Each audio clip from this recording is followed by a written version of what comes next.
Hello, hello. Planes, trains, and lots of coal. I wish we could have some trains.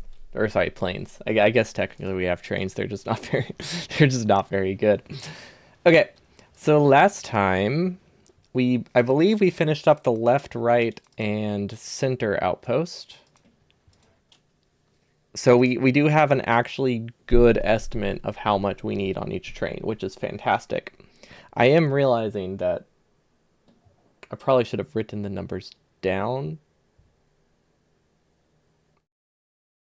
That's an extra step. Oh well. How do we do this? We need to make sure the train's empty. Will the train always be empty? Yeah, I guess we can read cargo empty, right? Yeah. The reason we couldn't do cargo empty before was because we used to have coal on the train. This train doesn't have a dedicated coal wagon. I mean, it has coal on the train. It just, it gets completely emptied. It's not like the other wagons, which don't really work that way. So if this is here, this would go. Wait, this is one. This can only. Okay, this can only go one way. That's intended. So I don't actually need a second track. So this can be, let's see if it's the name, outpost loading. Excellent. And then this is the condition for when it leaves. So this is, oh boy, this is gonna be tedious. Let's see, fill building train and resupply train. Okay, so this is what we were using to figure out how much we needed on each one. You know what? I'm gonna grab a calculator. Like having a physical calculator is definitely gonna be faster. Maybe, I don't know. Maybe not. Or like copying it to an Excel sheet. Because the thing is, this is the numbers divided. I'm taking the average of the outpost for most of the values. Actually, is that a good idea? I feel like that's a bad idea. No, that seems unnecessary. Let's just paste this blueprint. Wait, is that even the right one? I swear we made a blueprint book.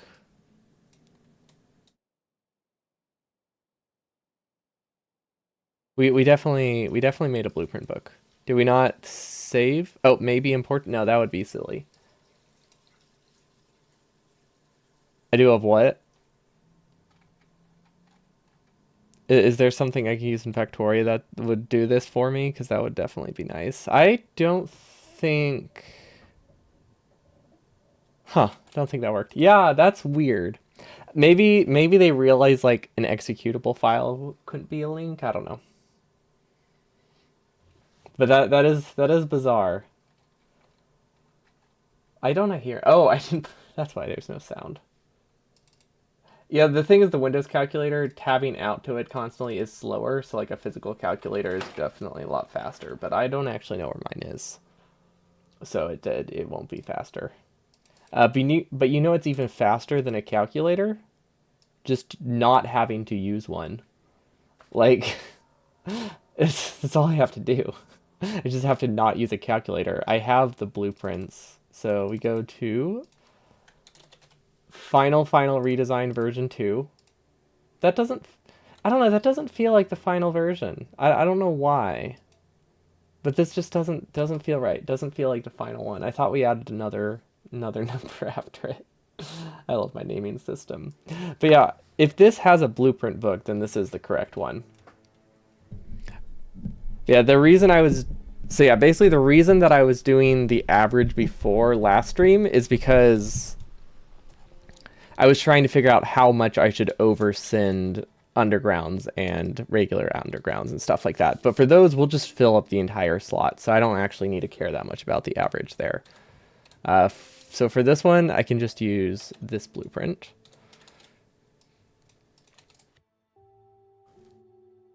1x outpost. Yeah, use ChatGPT. They're so great at math. Seriously though, I thought we had a blueprint book. I was like, oh, how do we make a blueprint book? And I actually figured it out because I've never really used them before, or I don't use them frequently enough that I always forget. And then we just don't have it.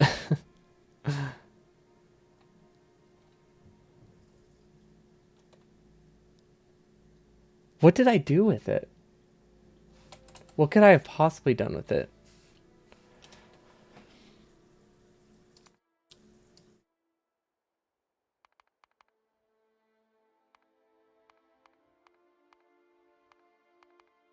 Huh.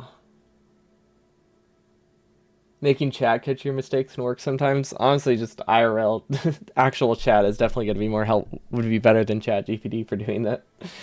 For doing this. Okay, I made the blueprint book in the autosave version,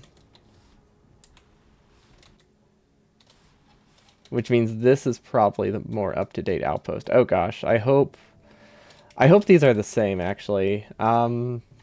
Backup outpost final v2. So yeah, we just have to confirm real quick that these are in fact the same. As long as there's no conflicts, we're good. Let's. Okay, it looks like we have not changed anything. So really the only difference was I made the blueprint books and then forgot to save, which that one's fine. That doesn't actually affect much. I do remember we accidentally made the completely wrong blueprint one time. Have I fixed that? Because we just weren't sending fuel the correct way. Okay, yeah, it looks like we fixed that. You're thinking about Twitch or Discord chat while you're streaming the run. Still better than Chat Jipita. But yeah, that's what I meant by actual chat when I said that. The Twitch chat. I don't. That feels like the actual chat to me, the actual real people. But the important thing is we have the blueprint outpost. Now we don't have to do math. So that's the main thing. We had been dividing all these values by 3, which was just really dumb. Hello, Soul. Welcome. Thanks for the follow. Wait, well, it wasn't dumb when we did it. It would be dumb to do now. Because the only values that I'm going to have set to, like, the exact number I need in the train is going to be the refinery, the things that don't vary. So the refineries, pump jacks might actually vary. But refineries, chemical plants, we're not using beacons. Speed modules are just going to be a whole stack probably. They're pretty cheap, so we'll always be able to send 50. What else? Inserters, burner drills, like those things have a set value that is the same between every single outpost, so we don't need to take any averages for those. So we take this, we put this on our hotbar. Actually, we technically only need one of them. We'll use the central one. Okay, this doesn't give us an exact number.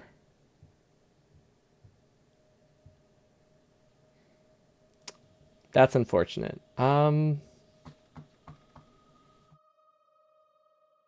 anyone know how to get the exact number out of a blueprint? Do I just have to split it into like 3 parts? Is that the only way I can really do it for things that are greater than 1,000?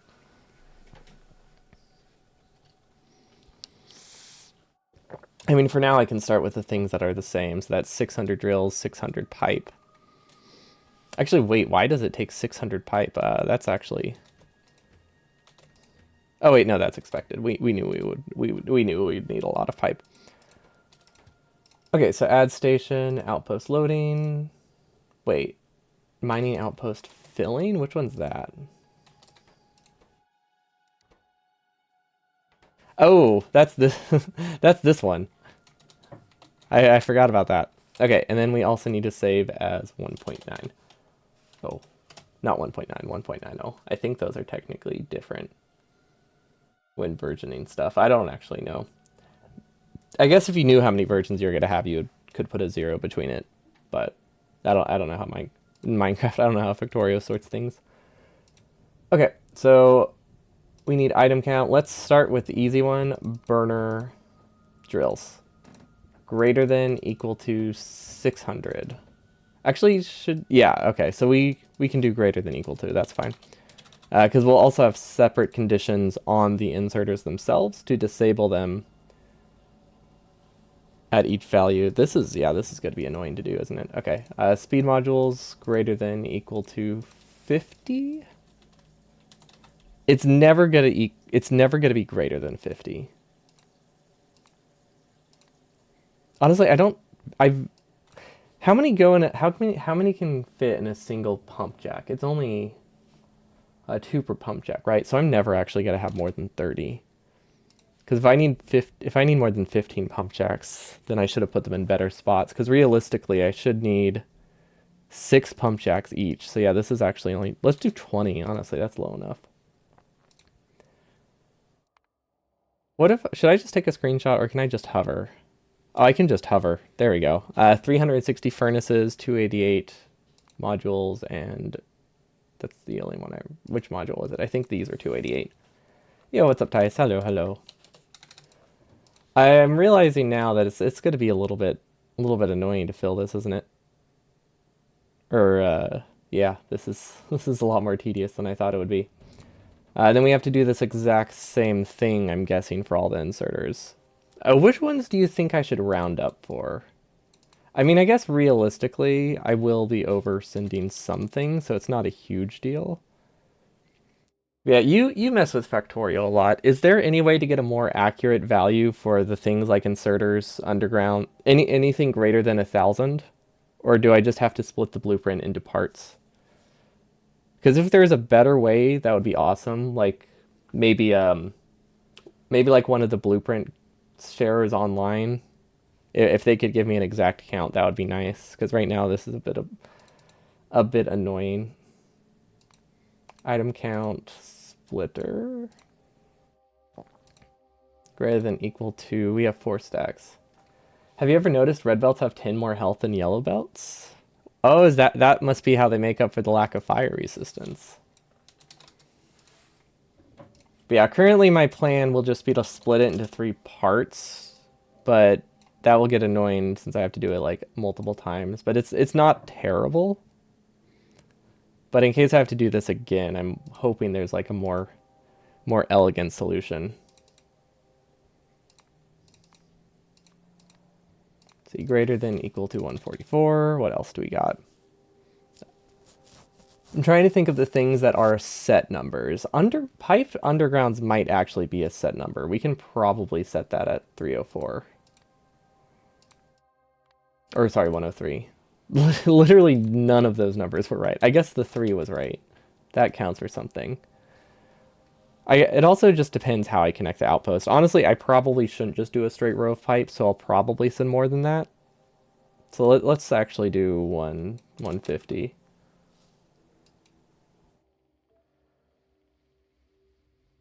And then we have assembling machines. 144. So these are an exact count. I could actually do a equal to, but that's not completely necessary. We'll probably oversend a little bit. No idea what you're looking at, but you like it. So this is a base for a speed run, except I am having the limitation. I'm using the limitation of having burner inserters as the only inserter I can use. Also a couple other restrictions, but that's really the big one. I can only use burner inserters instead of electric inserters, and I'm going to try to get every achievement in... The goal is about 12 hours. So we're designing the base for that right now. We're actually just doing finishing touches because we've been working on the base for a while. It actually has... We made a lot of progress. We just kind of need to make sure it works now. So this is like for the end game. Yeah, so this right here that we're filling is the outpost train. So one of the hardest achievements for 100%, or not, it's not hard, it's slow, is to get 20 million green chips produced, which is like 90% of the resource count. It's like 90% of the resource count between like all of the achievements go towards just making green chips. So the best way to do that is to just make a ton of chips locally and then just store them in a chest and forget about them. So that's what we're trying to plan now,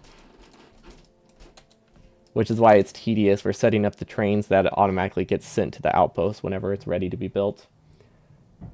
Factorio blueprints.txt. Is that I'm assuming that's a website? Factorio.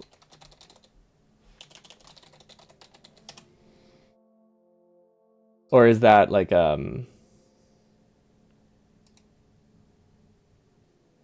file somewhere? Yeah, we'll see. We'll see if I actually get 12 hours. The base, I think, can do it. That's 6 hours for building the whole base, and then that gives me another 6 hours to do the outposting. I think theoretically the outposting phase can be done in 5, maybe 4.5. It can't really be done that much faster than that. Wait, was that TECT? Why isn't that working?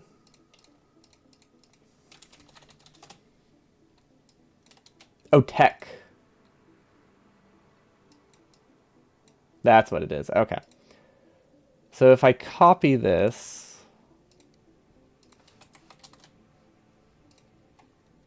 should I just be able to paste it in there? Do I have to upload it first? Wait. This doesn't have just like a free upload, does it? Darn.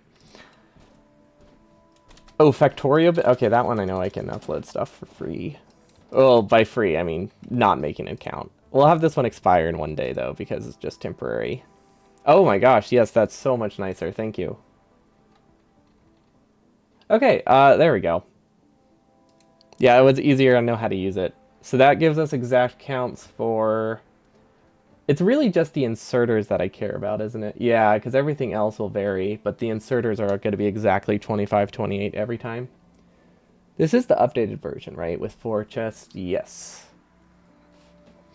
But yeah, well, the goal is 12 hours. I think technically the base could do lower with some modifications, but I doubt it's going to be any lower than that on a first attempt.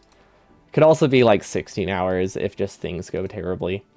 But I think we have enough wiggle room that I can say 12 is the goal.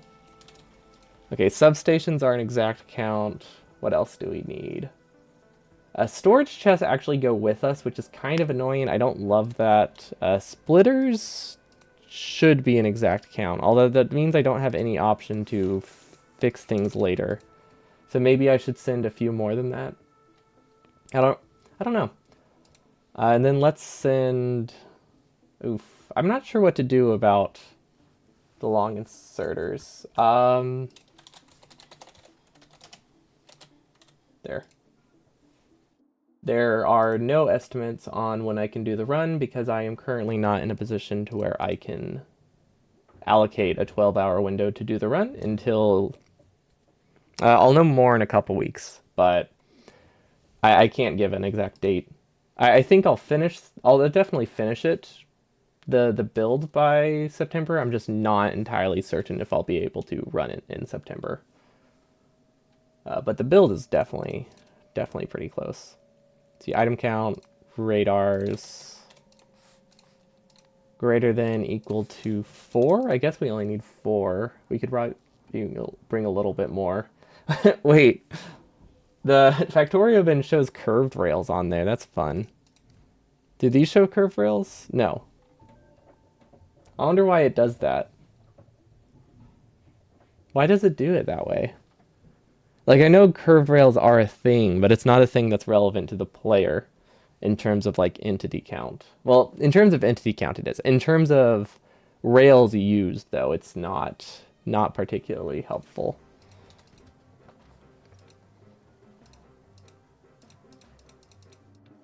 And then this is a very important thing that I have to do. We don't want them on ore. That would be bad. As soon as it gets 4 radars, it just goes away. Okay, 2,528. Okay. Perfect. Okay, so all the regular the splitters aren't flexible. Those don't vary ever. Regular undergrounds and regular belts are fine. Is this build meant for a 6 seed? No, it is not. So we're doing this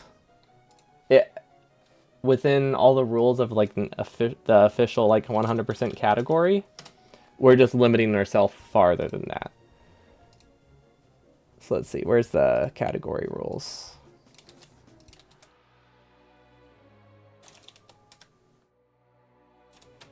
There we go. So that's all of the 100% ones. I thought that would format better. So yeah, it's a real... Oh, that just completely cut it off.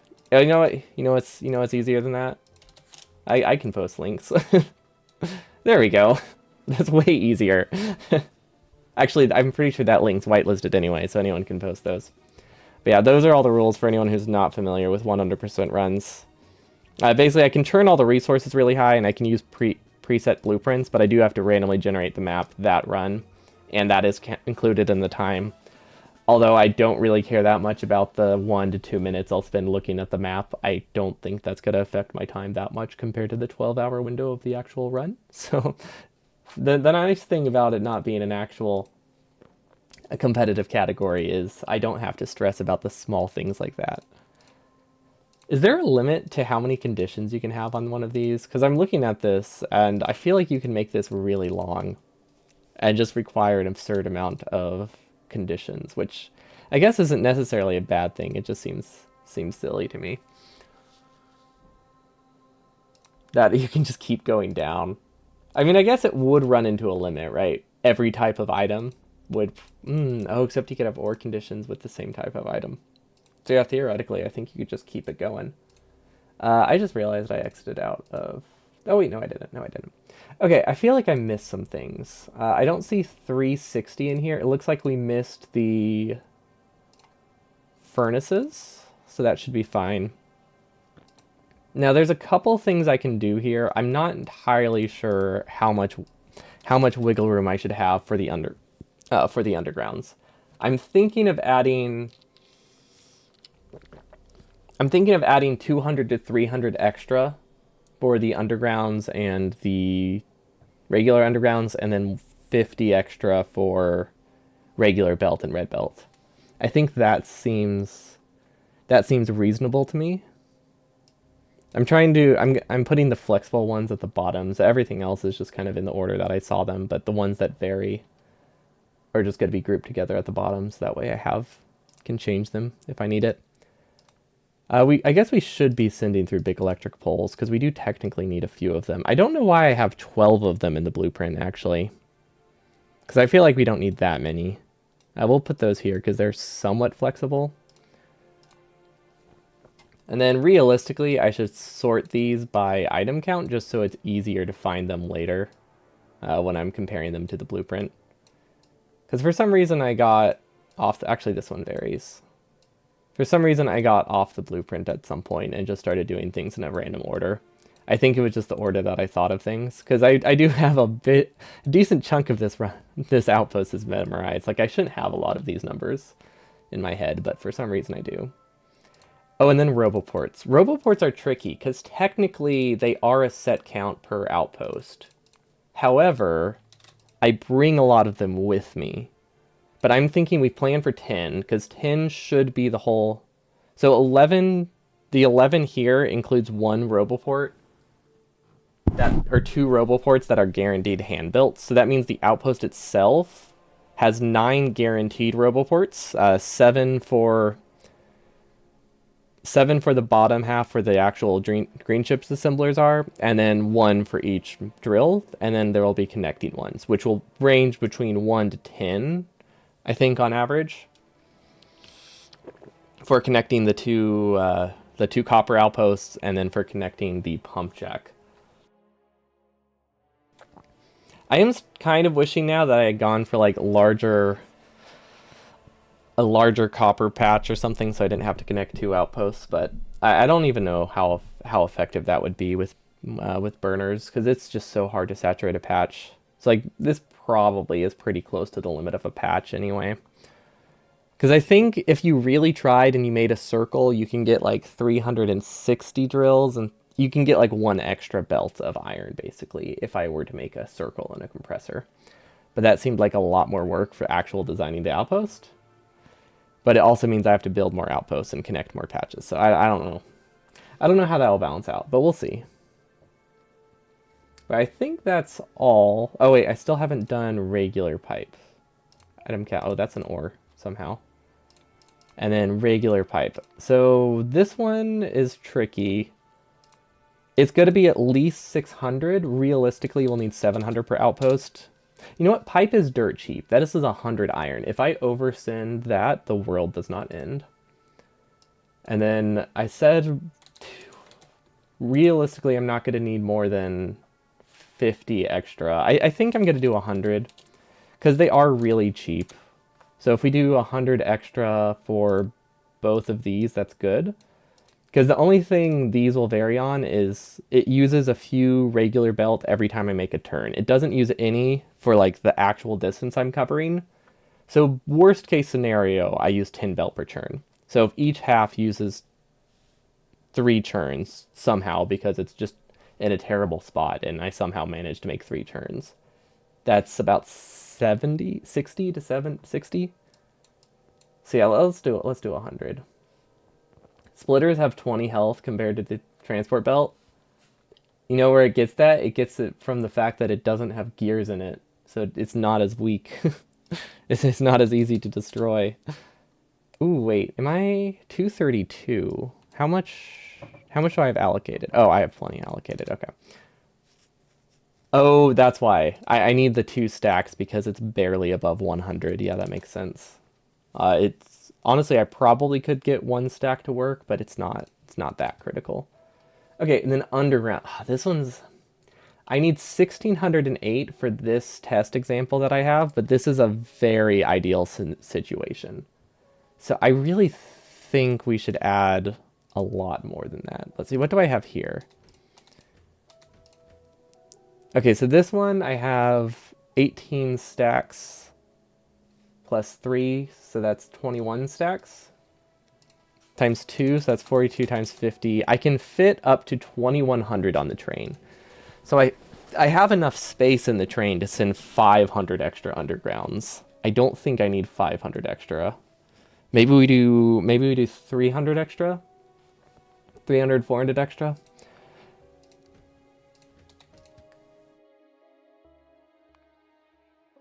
Because I think in most situations, if we oversend, the world doesn't end. Or if we undersend, the world doesn't end. So yeah, 300 extra will allow me to connect patches that are like another 100 tiles away. Like if each patch is another 100 tiles away, I think that's pretty extreme. It seems unlikely that will happen. I will include some big electric poles, so that way I can connect farther patches in case I don't bring enough. Because these are pretty cheap. We'll just bring like 30 of them. Okay, and then pipe to ground. So this one I have no idea, but a lot of this I'll probably have on my person. So I think if we just do 700, yeah, that should be fine. So between the two of these, we shouldn't have any trouble getting enough. And then if we do 300 extra for this as well, we actually use more of these, I think, just because we have more red undergrounds. We should be good. So 400 of these over the course of 10 minutes is 46 per minute. So we only need to produce 0.75 of these per second. I feel like we definitely produce that. Do we have any... I wonder if we have any saves remaining. Also, do these conditions look good? I think they do. Oh, we forgot an and. But other than that, I think the conditions are good. Yeah. Cool. But I'm trying to remember. We've done a couple mall tests before to find average production. I don't remember where they are, though. But I'm pretty sure we produce 0.75 per second. That's a pretty low goal. Like, it's to the point where I might actually be able to aim for more outposts. Oh, and then robots. I don't have robots on this. And that is because I don't actually know how many robots I will be sending. I think I'll do what they do in normal 100%, which is send as many as you have up to like 600. I think that seems reasonable. So we'll have it sent out if it has at least 300, which is 6 stacks, but we will send up to 10 stacks. Actually, let's do 5. Let's do 5. Let's do half. We'll send it if it has half of them, because our robot production is actually kind of abysmal unless we can figure out how to improve it. Because we can do... I think we should do an engine assembler here, which would be... It's a little bit annoying, but it's possible. But yeah, that's a lot of stuff on a train. Like, a lot of different items. Okay, now all these need to be on logic, which A little bit bad for performance, but not the worst. One thing that's annoying about this is I'm probably going to have some extra inserters here that I think I'm just going to leave, like, not running. Ooh, wait. Nothing here is on logic for some reason. Okay, so now we should have something we can copy. That'll make the connection a little bit easier to do. Okay, and then we mirror it, and then hopefully that mirrors the connections as well. Oh wait, we should give them some basic logic first, shouldn't we? So we will give enabled condition is something less than something. Oh, that's the default logic. Actually, no, I want to do less than equal to so I don't accidentally mess up. Less than equal to is just a lot. It's a lot more flexible because it means you don't have to tell yourself to subtract 1 every time, right? Actually, I guess no, I guess you don't need to subtract 1 every time, do you? Because it doesn't, as long as you're not reading the inserter hand content. Yes, no, never mind. We don't need to worry about that.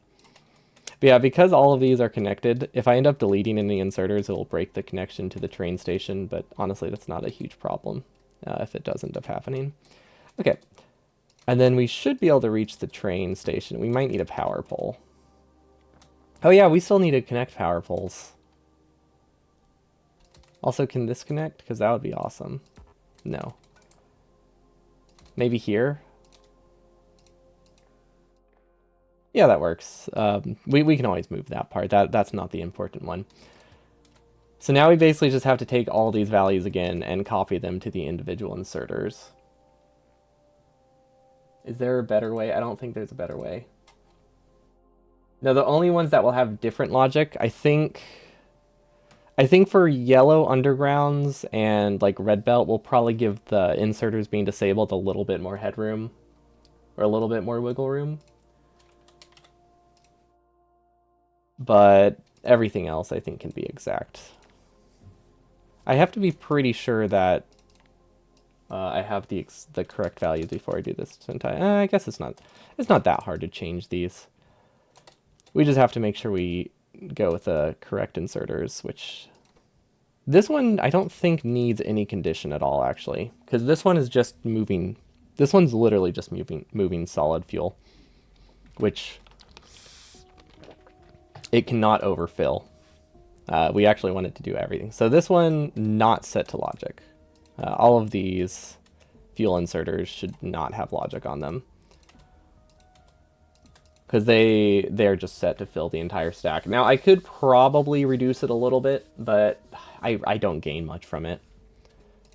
Honestly, it might be best for me to have a buffer chest. Because this is just one inserter moving a lot of fuel, right? So this one right here is moving 4 stacks of fuel. If I do a buffer chest, this one can move it a little bit faster. I doubt it probably doesn't matter. Let's see, how much does it take to move 200 items from a single inserter from a belt? 120 seconds. Never mind. I'm not adding a buffer chest because because it only takes 2 minutes to fill anyway. Which our goal is 3 minutes for filling the train. So yeah, we're good. As long as it's less than 180 seconds, I am perfectly content. So this I'm assuming is yellow belt, and this one we decided to add 100 to it, so that would be 202,771. We'll definitely need to. What did I change? Okay. It's actually really hard to hit the hitbox of these inserters. I wasn't expecting that to be the most annoying part of this connection. It really doesn't make sense. Okay, and then these I decided to add 1,300, 300, so that'll be 1908. However, I think we should add a little bit. We'll just do 1950 for these. Same for these, actually. We'll round up to 2,800.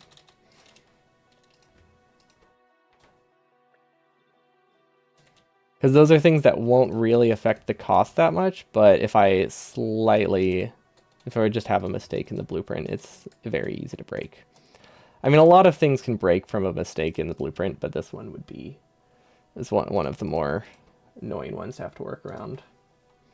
Okay, we haven't really decided which inserter is which, so really this is all we can do right now until we set up the actual connections. So we'll do 191. We're gonna do a lot more version numbers at this point because we're at the point now that we have trains where I can very easily click like the wrong button and lose all of the train logic. Or even worse, destroy the editor mode. It doesn't like that. It really does not like that. Yeah, which admittedly it's because of the mod is really cool. It can't handle trains moving. If you try to test something, which is why I make so many backup stations everywhere. We don't need that. I'm not looking forward to power. So this is the 100. It's a pretty old version, but this is one of the older versions of 100%. This is what their power distribution looked like. We could do something like this. However, we don't need as much water as they do, so we could go with a less complicated blueprint that we can't really mess up. I have not fully decided on that one. That one could go either way. Let's do the resupply train. What would I realistically have on me? I need storage chests. I need rails. I need roboports, big electric poles.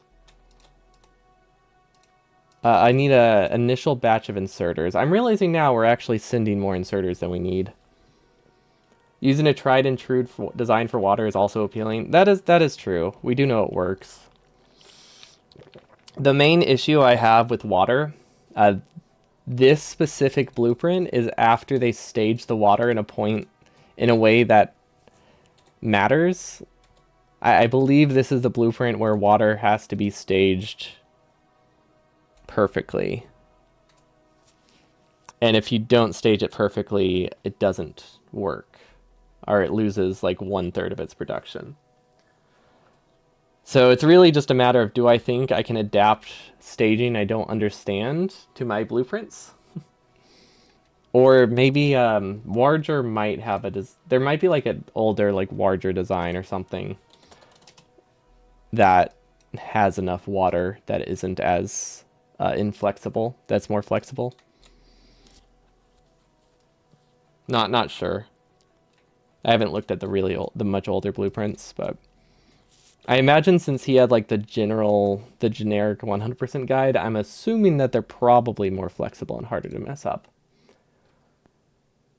Just because the guide versions tend to be easier, but who knows. It also wouldn't work on as small of a lake, so I guess it depends which what do I care more about? Having to reroll for lakes. I don't think they get speed for mining productivity, but that's not really the issue anyway. I guess if the issue is that I only got 2 pumps instead of 1, that actually would fix that issue. But I'm pretty sure they don't. Pump jacks do, but not the oil pumps. Okay, so this is pipes and undergrounds. So pipes we have on the middle, undergrounds we also have on the middle. Well, that's easy enough to do. Do I have enough inserters here? Yes. So every 200 items I move, I need about one other inserter. That's a good standard.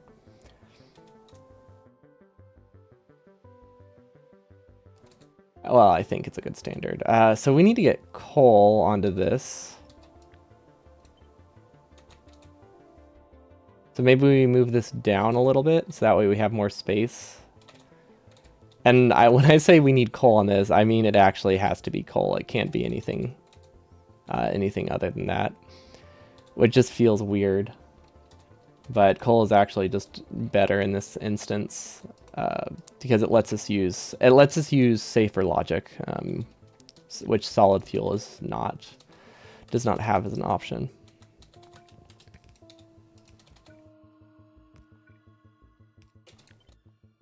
Okay, so we can move this here. This can go straight through. This can go down some, and then it can go around.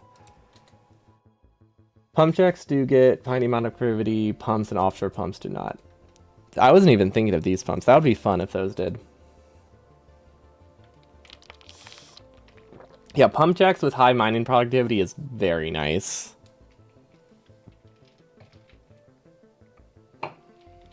But I could see that if you had so many that you had to split it into like 1,000 pumps, that would be 1,000 pipes. That would definitely be a problem. That seems like a good problem to have, right? You're producing too much oil that it's hard to get it to work with fluids. You know what we can do? We can connect the coal here, and then we don't have to. Then we don't have to worry about the sides. Gosh, this is gonna be a spaghetti mess. I'm just saying that now. It's gonna be a real spaghetti mess, but there's not a ton I can do about that. It's just fact of life. Oh, we're gonna have so much spaghetti. I feel like this is too close. No, I don't want to have spaghetti here. I actually want to split it off earlier.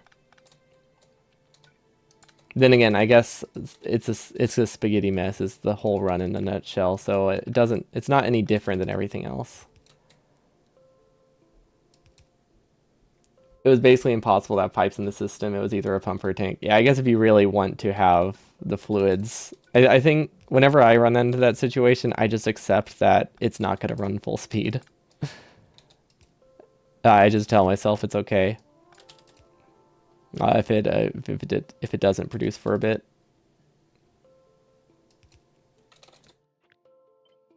And then if anyone's wondering, this gap right here, this is for logic. We haven't done it yet on this side, but the whole point of that is to give us a little bit of logic. Okay, how do I do this? Yeah, that works. It's weird, but it works. Okay. So this gives undergrounds, and it also gives pumps. Oh, gosh, I really wish I wasn't not allow. I wish I was allowing myself access to logistic bots right now. There's a reason they use logistic bots in the 100% outpost or 100% design. Because it's really, really helpful for this kind of setup, at least for the low throughput stuff.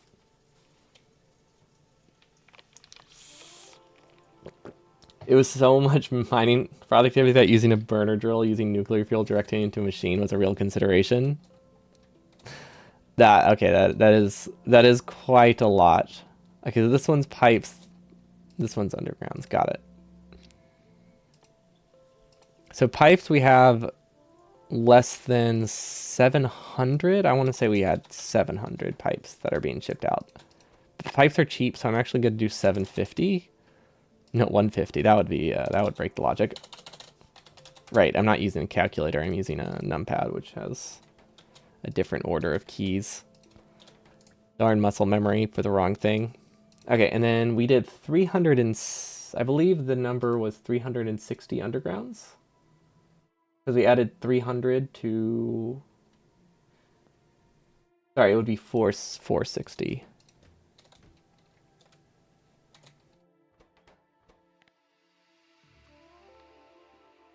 Less than 460. But most of the time, they're not going to need to move that many. So this is a little bit oversaturated for the inserter, but not great. Logibots or construction bots? No, I meant what I said. Logibots. In the 100% designs, for a lot of the smaller things like radars and like some inserters and stuff, I believe they use... I believe they use Logibots to bring them over closer to the train instead of having to do this spaghetti mess. They also just don't have to deal with fuel, so it's just a lot more dense in general, or a lot more compact in general. Like tiny bot mall,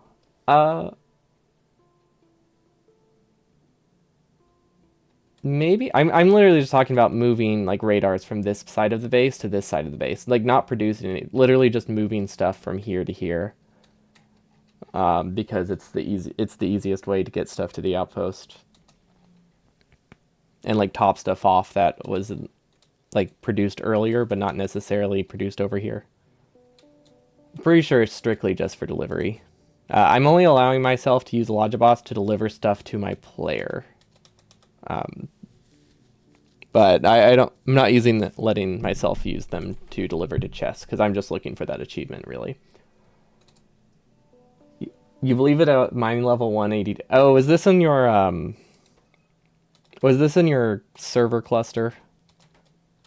The numbers in that server cluster seem like they got pretty darn high. Okay, so that's good. We have 2 remaining inserters. So that would be 1 for pipe to ground and 1 for chests. So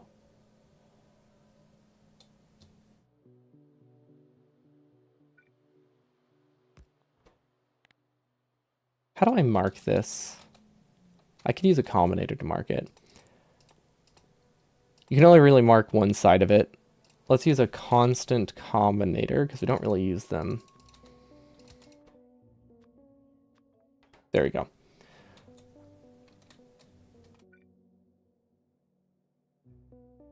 Yeah, okay, that should work. Yeah, okay, it's weird. It was a collaborative effort in the Eternity cluster. Final damage was about 2 million science right now. Okay, that does explain how it got to 1082's mining productivity upgrades. Okay, so now we need pipe to grounds and steel chests. Those are produced over here. So if we follow this, there is a small chance that we already got these out of the network. Kind of? No. No, never mind. These go down, over, up, and then they get voided. Okay. That is unfortunate. I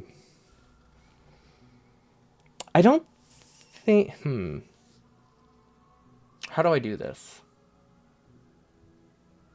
I think we redesigned this.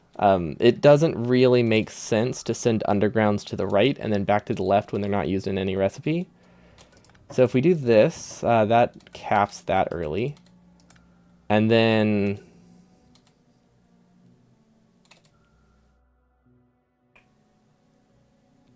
This breaks this splitter.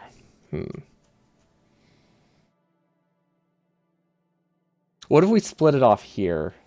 What if we don't change this part and we just add a splitter here? I think that's reasonable. And then we'll just filter out under pipe to the left. There we go. Yeah, that wasn't too bad. Then I see my base and I remember this is gonna be a lot of spaghetti. See, to belt 1 million space science a minute, you need 96 blue belts. Jeez.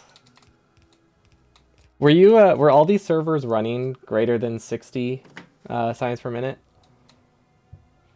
Or sorry, greater than 60 UPS?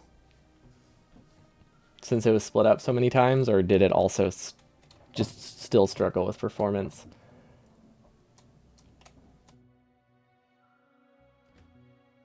And then we need steel chests. So if we could somehow get steel chests from here, let's see. We don't... Wait a minute. Wait. If we're sending steel chests through here, then that means we can just use this for undergrounds. Where's that underground pipe belt we just made? It was this one, right? Because, yeah, if we have to get steel chests out of there, we might as well keep sending underpipes in that direction. Because it's already halfway there. They had to because we would have been burning materials if we weren't.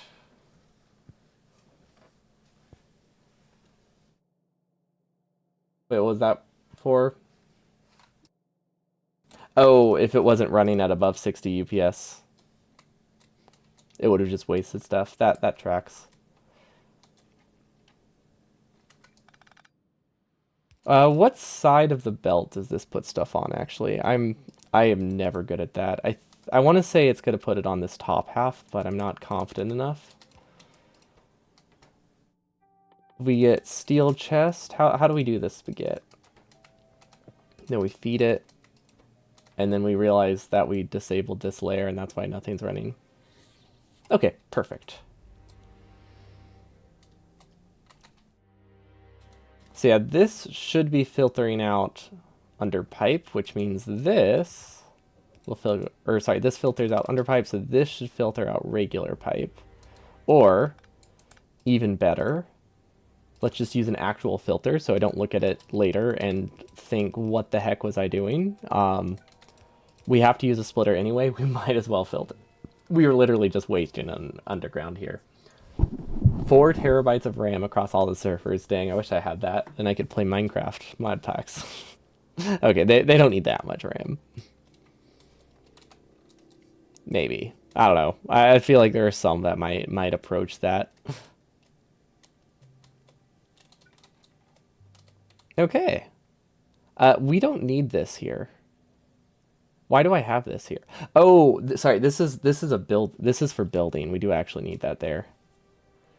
Mod packs only need 2 terabytes. Ah, okay, good. Good. I only need half of that. I'll take it.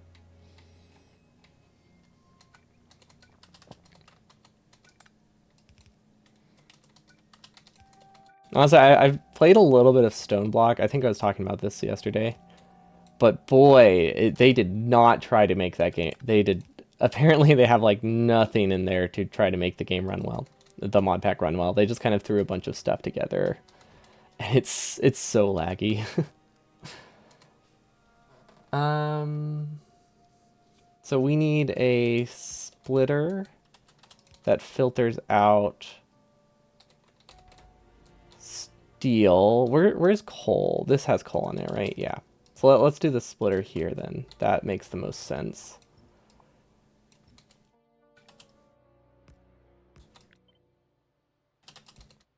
So we move this down, we move this up. This filters out steel chests. Doesn't actually matter which one. One direction. Sorry, I don't say that very often. I always forget it's a band. In a single direction. There we go. This would be a lot easier to do if we didn't have coal in the belts. Although I guess that applies to the whole run, doesn't it? But yeah, imagine if I could just filter out like coal right here. That would be great. That would be so nice. And just add coal at the source, but nope. I mean, there might be a way to add coal at the source. Just it's not pretty. You'd settle for 400, although 40 might be fine. So you're playing 1.12.2 pack. You don't know if I know it. Is that the name of the pack? Oh my god. Why did they name it that?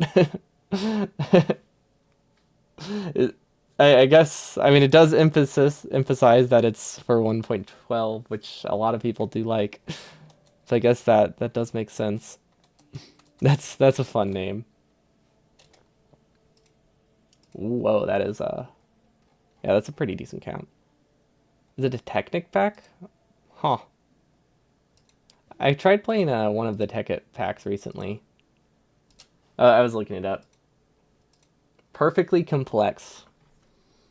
I don't know, I've been looking for mod packs to play, so maybe I'll check that one out. I think I struggle to play any mod pack that isn't at least 1.12. Because once I don't know which version they added offhanding. I know it wasn't in 1.7, which a lot of mod packs are.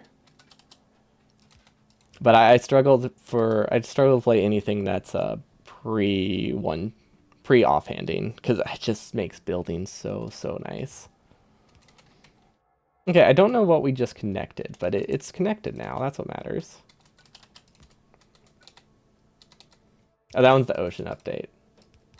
Yeah, I know you can offhand in that one. I just don't know when it was actually added. In my mind, it was also added in 1.12, but that's just because the only reason I think that is because mod packs are usually 1.7 or 1.12. Like, there isn't very many that are between that. So that's my reference point. It's somewhere between that. Also, I'm mirroring this in a very confusing way. Is it too late to fix it? Because I feel like I should have these be the same side. So that way I can copy things better. Yeah, no, I shouldn't be mirroring those. I should be just copying them. It was added in one. Oh, yeah. Sometimes 110 does exist. I don't see as many of those. Anything that seems interesting to me is always point 0.7 or point 0.12. Then I think like point 0.19 is pretty common now. But it could also just be confirmation bias of that tends to be the mod packs that seem interesting to me happen to be those numbers. I think someone mentioned in chat yesterday that they were playing like one of the more OG versions of Tekkit, which was pretty baller. Like the 1.2.5 version, which is very, very nostalgic. See, I don't care about shields. uh, I don't really care about shields or any of the combat changes they made. I literally just like the offhand for holding torches and the block that I'm currently building with because it just makes it so much easier.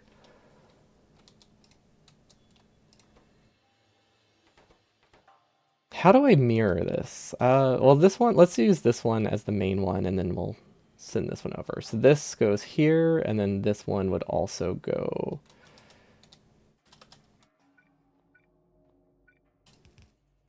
This would go here. Wait. Let's just delete these. They don't do anything anymore.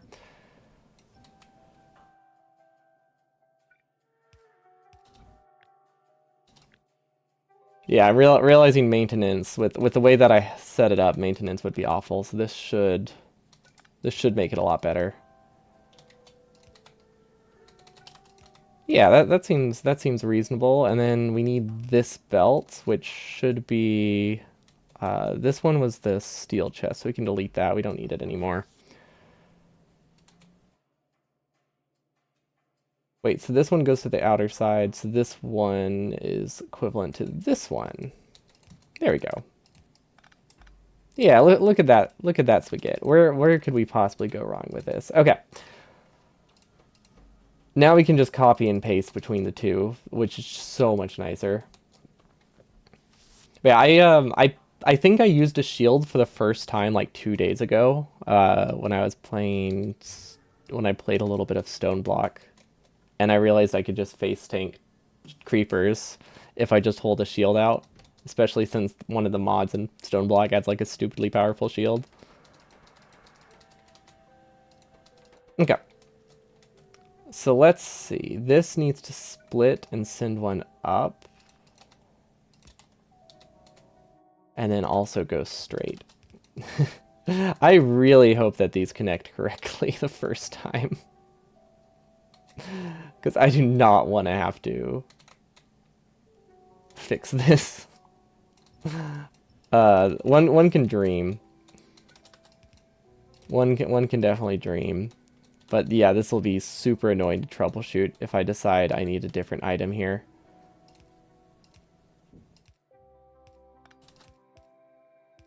Okay.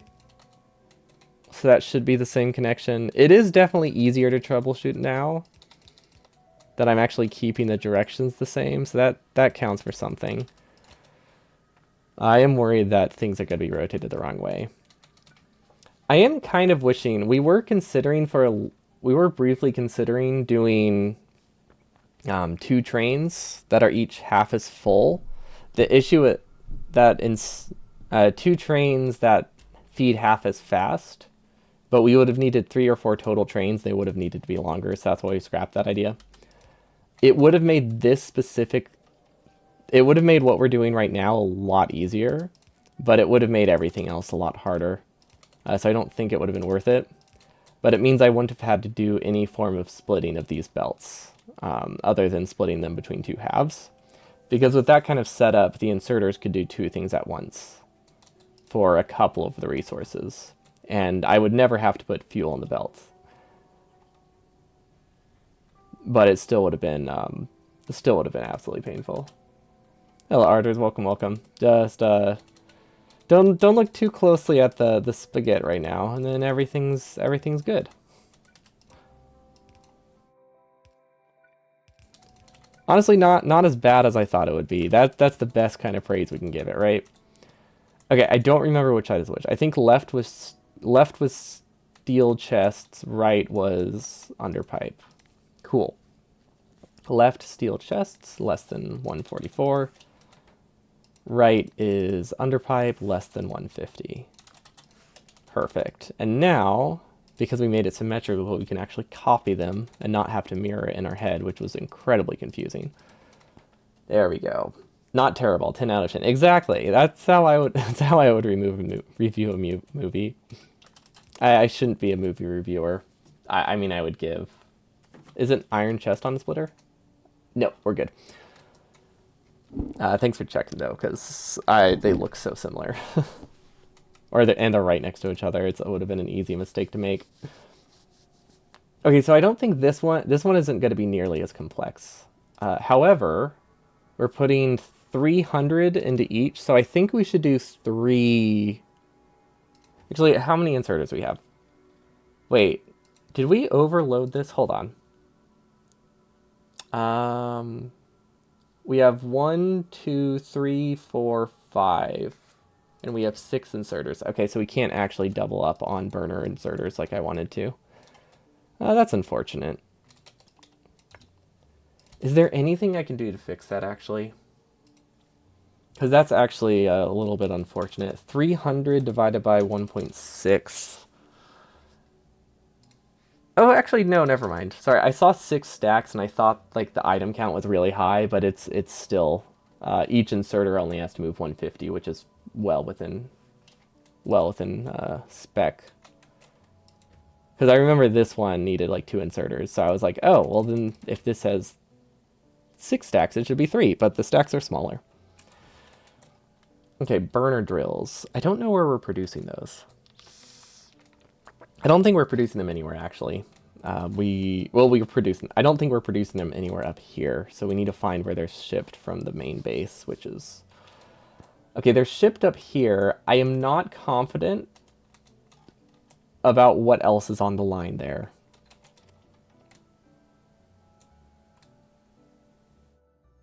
Do we just have to follow this all the way down?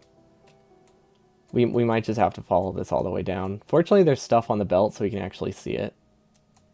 You know, it would... If I just re-enable my whole base, things probably get a lot better. Unfortunately, because of the burner mod, not the burner mod, because of the staged mod, a lot of the burner inserters have died. So, it's, even if we reactivate it, doesn't necessarily work. Okay, it is literally just burner drills on there. Awesome. That makes it a lot easier then. So we can either piggyback off of it, or we can sideload something else onto it. I'm assuming chemical plants and refineries should be together because they're produced together, which leaves us with nothing. There's actually no benefit to putting anything else on this. There's no benefit to putting anything else on this because we have 5 items we need to do. Okay, so we could theoretically split off of this and get coal a little bit earlier. I think that would work well.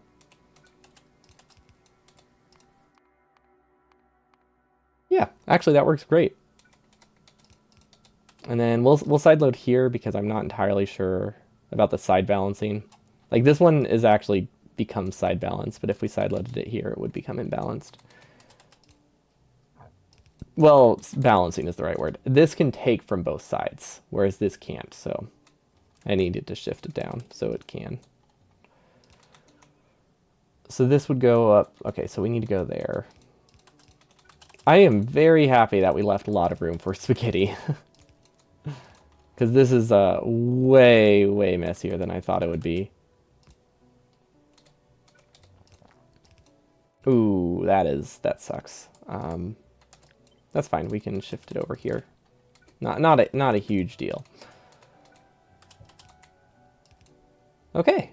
That looks pretty good. I actually would prefer to have the underground be there because I would like as big of a gap here as I can get. Because just in case, because I know this stuff is going to have to cross through this middle section, so I'm trying to leave that gap open so I can do it. So this has burner drills greater less than 600, and that goes for all of these. Same here, so this doesn't actually have to filter anything out, which is nice. Really wish there was a convenient way I could get coal at the source right here instead of having to do it at every single splitter, but there isn't a great way to do that. Unless I just had a row here that was literally just distributing coal. But since this is where I have the least space, I don't really want to use it just doing coal filtering. Because that seems, I don't know, that seems to me like it would be a mistake. We could probably make it work. I just don't think it would necessarily be easier. And if it doesn't work, it's a lot of wasted time. If I just can't get the spacing. What is this? Okay, so this is the coal belt. I'm going to mark it with a combinator because we don't actually have coal here yet. But yeah, it's straight up coal, and it is actually going to be coal. I know a lot of times I say coal when I actually mean solid fuel, just as any form of just some all-encompassing word for fuel. But this actually has to be coal because of how burner inserters work, which is unfortunate because this would be a whole lot easier to do. Well, not a whole lot easier. It would be a lot easier. It'd be a decent amount easier. But a lot easier probably is an overstatement. It looks like we can split off of here though, which could be good. I don't know why this is only half a belt. I think because we're splitting off of a side load. But I imagine that we could split here and then send the rest to the left. So this goes down. So they can accept solid fuel. The issue is that the way burner inserters work when filling trains is they'll all try to grab solid fuel, and since we actually are putting solid fuel into the train, if we have solid fuel on the belt, between 1 to 6 of my inserters will get backed up every single time. Rocket fuel was an option. I did consider that. It's not off the table. We could replace this with a rocket fuel belt, although the belt is looking pretty long, so that might be a little bit, that might not work. In my mind, the belt was going to be a lot shorter and less sporadic, but I don't think that's the case anymore. But yeah, it has more to do with how burner inserters interact with trains as opposed to just how burner inserters function in general. So while they can accept solid fuel, it will cause my inserters to back up, and it doesn't matter that much at the outposts, because we do have that problem at the outposts, the mining outposts initially, but because they're only moving the same resource, like they're all just moving ore, if one of them backs up, the world doesn't end. Like it doesn't break anything. I just lose a little bit of production for that cycle. But in this case, it would completely lock up the entire train system, and would require me to manually clear it every single time it broke. And I can pretty much guarantee it will break every single time. So it's not ideal. So that's why you have to send solid fuel, or send coal, or any kind of fuel source that isn't on the train itself. So that way these can never grab solid fuel and back up. This one is backed up, but that's because I hadn't had the train placed. That's not something that can happen outside of editor mode, or like editing a blueprint. But yeah, it should be good now. I believe we made it across, right? Excellent. These disable at 600, which I believe should be a full train. We'll let these fill up. Okay, so they don't actually get disabled, but that's fine. But if we go here, it should say... We're not reading train contents. Oh, because this isn't technically at the train stop, is it? Okay, well, we can assume that that part's working. That part's pretty straightforward. We can't move the train right now because it won't like that. Uh, I don't want to enable the train in this mod, this stage mod. We've learned our lesson. Okay, so this one's tricky. I don't know how I'm going to do yellow and blue inserters because I actually am piggybacking off of the same belt. However, there's probably a large enough belt buffer that I don't actually need a buffer. Let's see, this goes on the far side. These are side loaded onto the inside. Nothing else is side loaded onto the inside. Okay, so never mind. It is not tricky at all. Cool. That's very nice. I was worried I was using both halves of the belt because in this case we actually have everything being loaded onto the same side. Just because of spacing purposes, and we have to disable them via logic, which I should actually, because we have belt buffers, like really long belt buffers, I think we can decrease the logic for all of them to like less than 10. Maybe less than 20, but we definitely don't need less than... we definitely don't need less than 100. That is never gonna happen.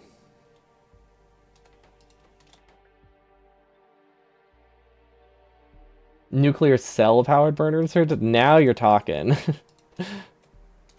That's much more nuclear efficient, right? Or it's much more fuel efficient. I mean, we can't actually use it, but that's not important. But yeah, it's 8 gigajoules, and you get 10 of them from like the same amount of fuel as this, or the same amount of uranium as that one. Wait, is that really the ratio? Is rocket fuel that expensive? Let's see. Okay, this uses 1 in 20. Wait, where is rocket fuel? Oh, is it not made in that? Is it made in the centrifuge? Then that's one. Okay, but I don't know what 19238 becomes. But it's definitely not 100 times more expensive. Maybe like 30. I mean, best case scenario, it's 5 times more expensive. Worst case scenario, it's 100. Yeah, I don't like this. We'll figure it out, but I don't like it. At least this spread is good. But yeah, the fact that we have the belt buffer plus this chest means this will back up a ton of stuff, but I think we disable fast enough that will be okay. It's 3 to 1-ish. Okay, 3 to 1-ish. That means it's equivalent, that extra 8 is equivalent to like 6 more. So 7 to 1 times another. Okay. So that makes it like a 1 to 3 times 10, so 1 to 30? It's only 30 times less efficient. I think I went in the right direction with that. Okay, but we have the assembly machines. We stopped them here. We need to give them some fuel, which unfortunately has to be coal, which is it's just a little bit harder to connect. Pretty much every time. Just a little. Okay, and then for this, we filter out one of the sides. Doesn't matter which one, it just needs to go somewhere. Okay. That should work. The spaghetti is not as bad as I thought it would be. I'll take it. I don't know if we need coal over there, but I'm not going to delete that belt because it could be useful. We'll connect this here. Oh, that's a better way of doing it. Okay, RF costs 11 ore, uranium costs 23. Well, isn't it 10 uranium cells cost 23 ore? Or are you ignoring, or you're not ignoring the iron cost like I am, are you?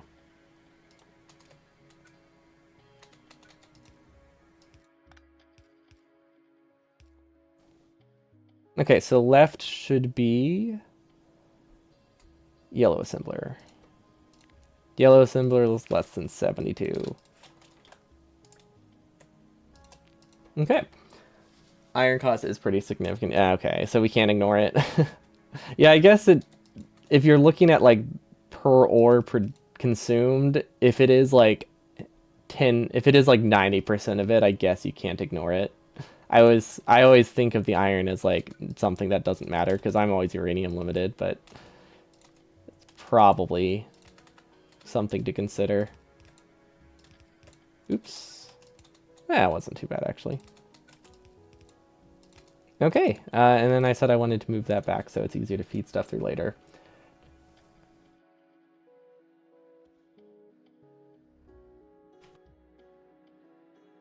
Oh, uranium process. Oh, gotcha. Gotcha. I thought it was a 1-to-1 when it comes to uranium processing. I very much do not use it very often, so I've never actually looked at the recipe. Okay, so I think this is the last thing that we'll be able to get through this center part, but we can get it through the center part, and that's what matters. Because I see a perfect line here to get this out. Oh, that was great. No, I like that a lot. And then we can go down and we can circle back up. Hell yeah. We did it. Oh, I'm so happy with that spaghetti. Fantastic. Okay. Okay, and it's just gonna get progressively harder, but we're gonna ignore that part. So this should be assembly machines. If this is wrong, this is a very easy thing to fix, so it's not too bad. And if anyone's wondering, I haven't mentioned it. This is circuit logic to protect the inserter. So it reads the belt in the back, and it only sends stuff through if there is coal on the belt.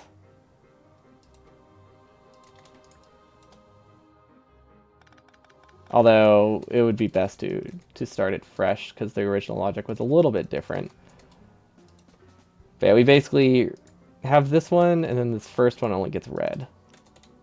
So it only sends resources through if this has enough coal on it. Because normally I would just read the belt in front of the inserter. However, we can't really do that in this case, because these are all on logic to stop from overfilling the train. So I'm taking a small UPS hit to have these circuit connections, but it will make it that we save up to like 30% per outpost on wasted resources, depending on which resources we're oversending. But yeah, that's the logic here. If it's low on coal, just doesn't go all the way through. Although I did copy the wrong stuff. There we go. Now it's good. Okay. It's like, wait a minute, that wasn't functioning at all. Okay, everything should be okay. Then we also have the trailer song, which is wonderful. Okay, so nuclear fuel costs 30 plus 11 equals 40, and then we're assuming tin oil equals 1 ore. Is that a ratio we can use? I feel like that's a hard... I guess it's pretty hard to assign a value to that, isn't it? Let's not look at that. Let's here. I'll make it a little better. There we go. The more zoomed in I am, the less people have to see of that part of the base. And I think that might be appreciated. We might need to get more coal, by the way. I feel like we don't have enough coal production for this. What am I cooking? We are cooking the meanest plate of spaghetti you can ever get. I think... Yeah, I would describe this as a mean plate of spaghetti. You know, I think it might be easier to split this into halves now and then do this. Yeah, I think we should do the coal closer to the source for this one. You're going to have a nightmare about being trapped in this base. Hey, whenever the run's done, the blueprints will be public, and you could live in this base if you really wanted to. But it does not sound like you want to. Yeah, we should, can we petition Factorio to put this in the 2.0 menu screens? I think it would fit very well. Actually, there are some pretty messy non-working bases in there. I think there's some argument to be had that it does actually fit. Not very good ones, but arguments nonetheless. Okay, how do I... I don't know how to do this very easily. I guess if we just go around to try to give myself some space, that could work. Is the one train spaghetti base vanilla or space exploration? I could see it being vanilla. I know there are some like spaghetti bases in vanilla. The vanilla one. Okay, so left. Okay, so the right side will be oil refineries. Awesome. That's pretty. Actually, this wasn't. Honestly, this was not as bad as I thought it would be. It's not great, but I thought that would be a lot messier. Okay, so this one's oil refineries. And oil refineries, I don't remember the number. 71 for refineries, 64 for chem plants. Okay, so this this less than that. That is a bad condition to do. That would not work. Chemical plants less than 64. Excellent. Okay, what is this sushi menu simulation? Oh. No, no thank you. No thanks. I'll pass. I don't think I have any right to. You know what? I have no right to judge. Sushi is wonderful. Spaghetti is wonderful. It fits. It's a Factorio thing to do. So I can't. It's no worse than what I'm cooking. Okay, so we need coal. I think we can go. I think we can cut through here. Ooh, actually, we can't. We could belt weave. We could belt weave. Seems like a terrible idea, but honestly, if we can't afford to belt weave at this point in time, I don't think we can afford anything.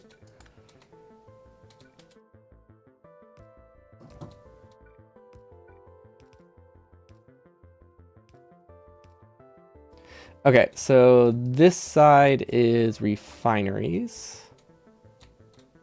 So this is going to take the let's do chem plants to the left. We'll do refineries straight through here, I think. Oh yeah, that works great. No, that's perfect. What about this then? Hall of Fame? What is that? Factorio has a rich history of amazing creations, from highly optimized builds to beautiful and chaotic spaghetti. Okay, so there's just a community Hall of Fame. I like that. That's great. No, that's a fantastic idea. I'm glad someone made that. That sounded really sarcastic. No, I think that is actually really cool. How did we not connect that? There we go. Okay. So if we just belt weave directly through this, we'll have a grand time. Like that, oh, that worked so well. No, that worked perfectly. Okay, you know what? This isn't as bad as I thought it would be, because like these outer connections aren't too bad because they can cut through here, and they don't really have to be. Like there's a lot of space between them, so I can like go around if I want to. Like we're golden, I think. Yeah. We'll say we're good. We're doing great. definitely not a headache. Everything's awesome. Okay. This is not a connection I'm looking forward to do though. However, this one doesn't have anything that's super high throughput, so I think it'll be okay. So I know we need prod mods. We need red belt. We need splitters. Does anything here require multiple inserters? That's the first thing we need to check. This is 100, this is 200. Technically, one inserter works for this. This is 200 as well. This is 150. And then lamps, we aren't actually sending lamps. It's just we never use lamps, so that's what we're using as our don't actually put anything in this slot button, although we could have used fish or something. That's more obvious, but whatever. It's okay. So this is 1, 2, 3, 4. So this actually, I could probably make do with only 4 inserters here. Although I could also, there's very little reason not to do 2 inserters each for, yeah, we'll do that. There's also very little reason not to do 2 inserters each for red belt and steel furnaces. Like, the lower we can get the number, the better. Okay, so we somehow need to put fast transport belts and steel furnaces onto the same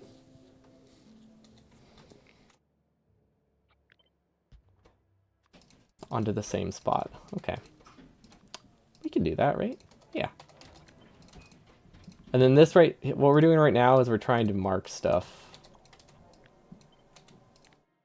Or just trying to mark what these belts are.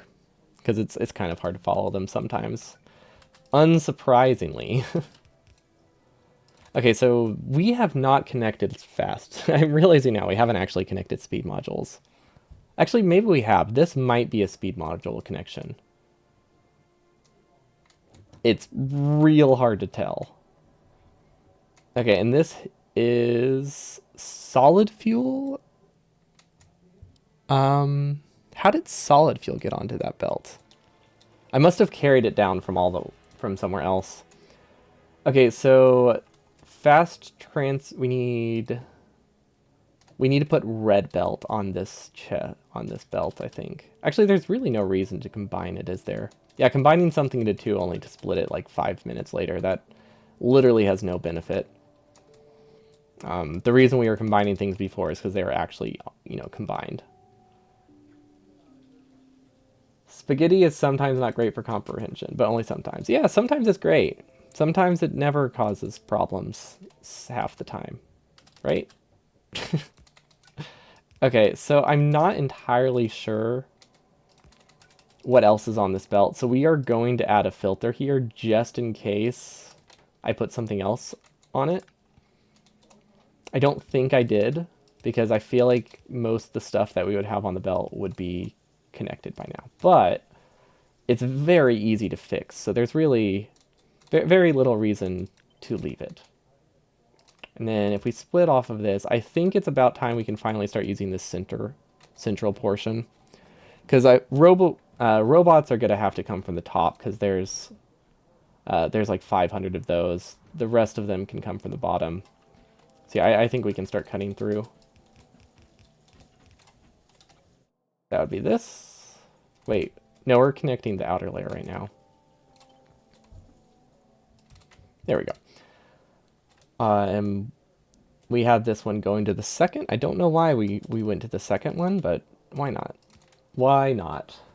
Okay. And now red belt. We're producing local red belt. I know that much.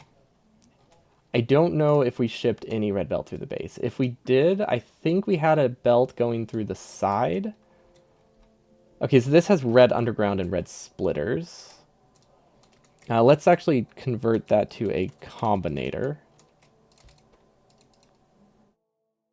Red underground, red splitters. So that way I can just cut this and continue it through. So yeah, this will definitely have to... Wait, what has red undergrounds? This has red undergrounds. So yeah, this will definitely be split off and sent... Wait, where are red splitters? Okay, thank God. I thought we forgot them. But yeah, these will be split off and sent to the middle. And then this will just sideload into here somehow. Which actually, I say somehow, that part's actually not hard. I don't think. And then we need to make sure we have our prio set properly for the buffer. Gosh, one of the more annoying things that I wasn't expecting is how awful buffers are for burner inserters. Like, they're really just not good. Now, this part I am scared about. I think we don't mix sides here. I'm fairly confident we don't do any side mixing. It just looks like I did, but like this looks like it's dedicated splitters. This looks like it's dedicated red splitters. Which I don't know how we're gonna get out of here. We really don't need that many splitters, so I could probably cut one of the inputs. Unless this is also moving gears, then I can't.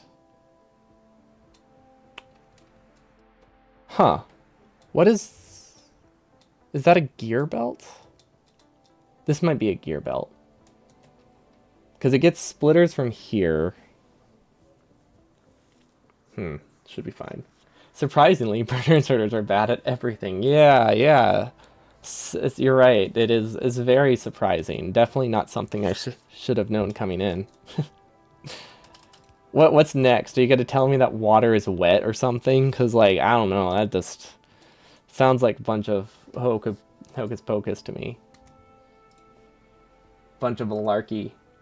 Actually, I actually feel like that one has I feel like that one's slightly debated whether or not water is wet. I don't think I've ever argued that it's not, but I know there are some people that do. They do consume a lot of energy. They really do. Okay, so let's just get this out of here. Let's free it from its prison. And then we'll just sideload as we go. So that would be here. Oh gosh, we need to use red belt to get the red we need to use red belt to get the red belt out of here. That's fun. I mean, we probably could have made it do with a regular belt, but it's fine. Okay, and then this one, let's shift this over. And then we can do that again. Although this one can use... Actually, this one didn't technically have to be a red belt. It just saved a couple entities. There we go. It was really only this one that had to be. And even then, I probably could have figured something out. Okay. So this has regular red belt, which goes here, and then it has undergrounds, which go... That's so far away. It's so far away.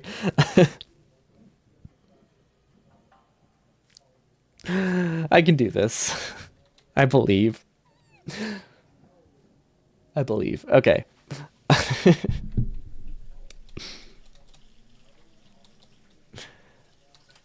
All right. Well, we have coal. Well, technically, this isn't a pure coal belt. This is, though. Wait.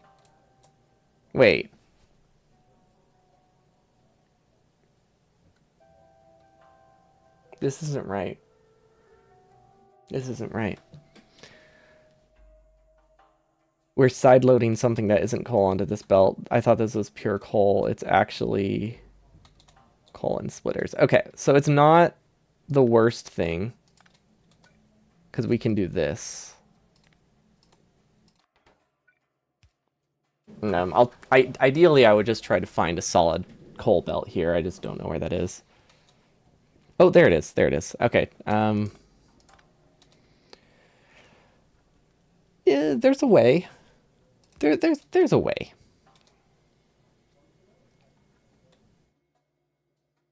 We shift this down. We send this over. Okay, there we go. That's a pure coal belt.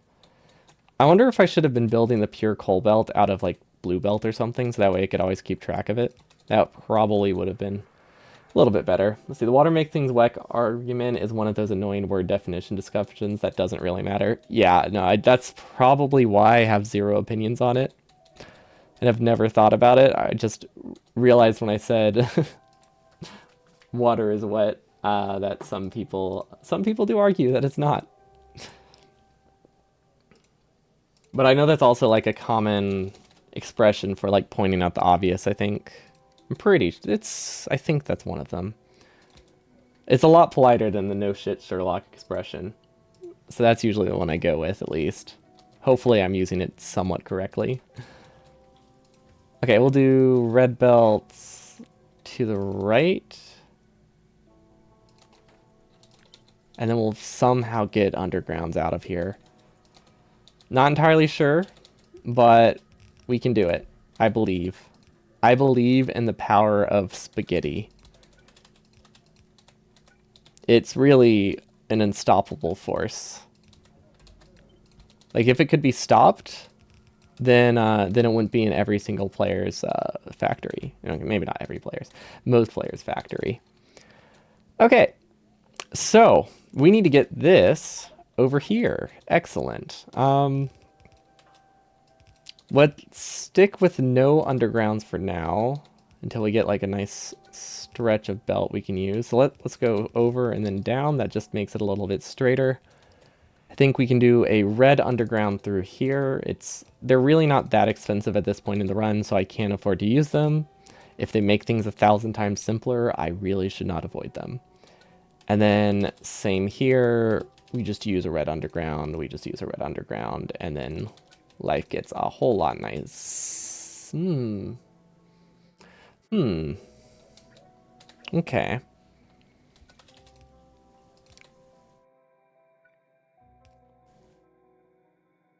I don't love that.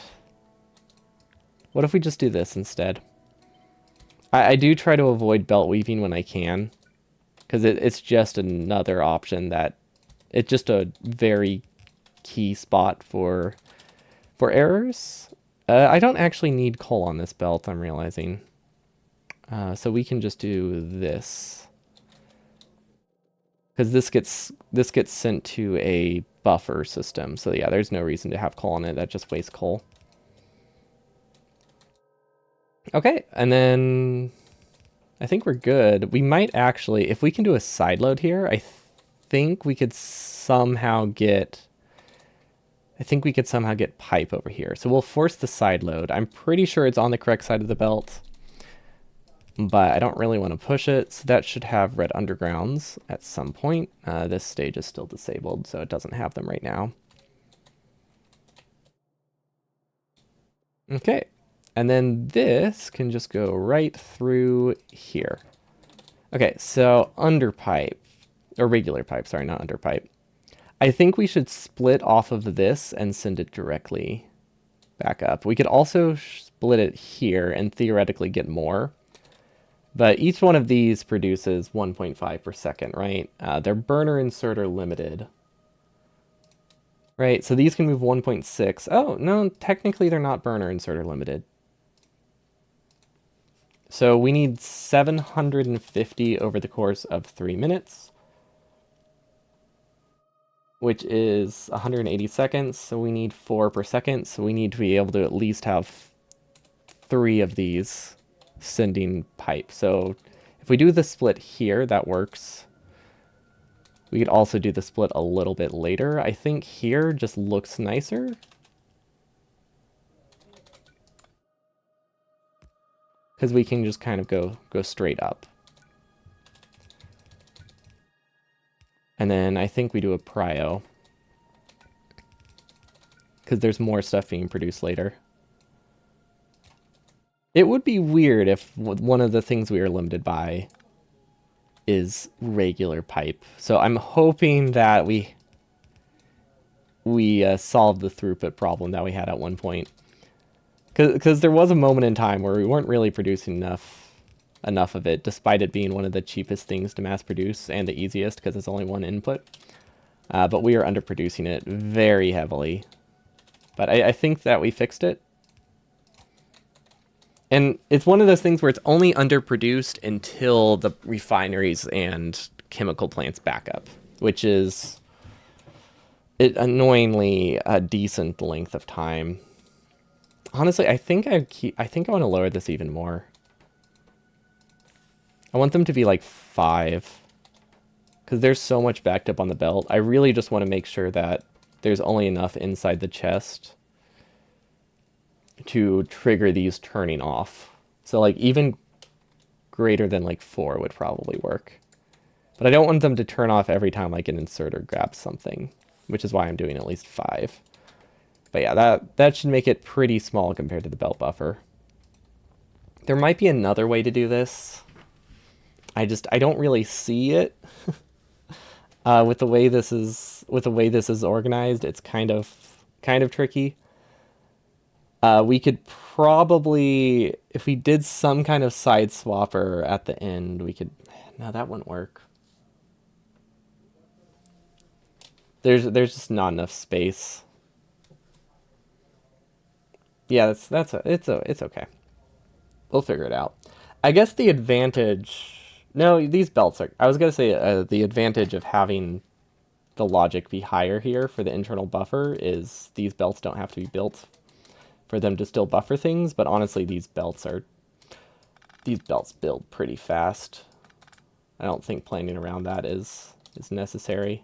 We're gonna delete this because I don't really know where it goes yet. Gosh, this belt buffer is okay. So the one for chem plants and refineries actually isn't that bad because we need like 70 on each train anyway. So the belt buffer is really only like 2 or 3 trains. But these pump jacks, actually, the pump jacks aren't the worst thing to back up because these are lowest priority. Yeah, it does. Now that I have to actually make some spaghetti, it's pretty rough. I would. We just have to connect everything that we've been pushing off for this entire time, and we just have stuff like this. If I honestly, I was gonna say if I shifted it up, it might have been easier, but I really don't think it would be. I think it's just scuffed either way, so we just have to go with it. Also, I think I want to change this to make it a more obvious side load. So if we do this, ooh, that breaks. Oh, that breaks that. Please, please don't be broken. Okay. Breaking undergrounds is never good. Wait, what is this? That is nothing. There we go. Because yeah, something like this looks a lot like an error. Something like this looks like a very obvious forced side load. So even if it wastes belt, I try to use these where I can, because it just makes it a lot more consistent later when I'm trying to fix things that I broke, which is gonna happen. Pretty confident about that. It would be great if this worked first try. Do not have any hope it will, but it sure would be nice. Okay. So that is good for refineries, I think. We connected the undergrounds, we connected the pipes. Now those are the first thing we actually connected. We just finally connected the resupply spot. And then this needs to somehow go over there as well.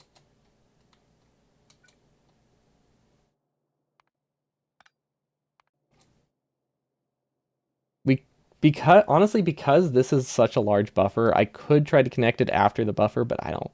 You know what? No, that ain't happening. There's not enough space after the buffer. On the contrary, it's even more sane. Yeah, it it's probably one of the more sane parts of my build, to be honest. I know you're joking, but I would say this is one of the more sane things. Because this is just like standard spaghetti.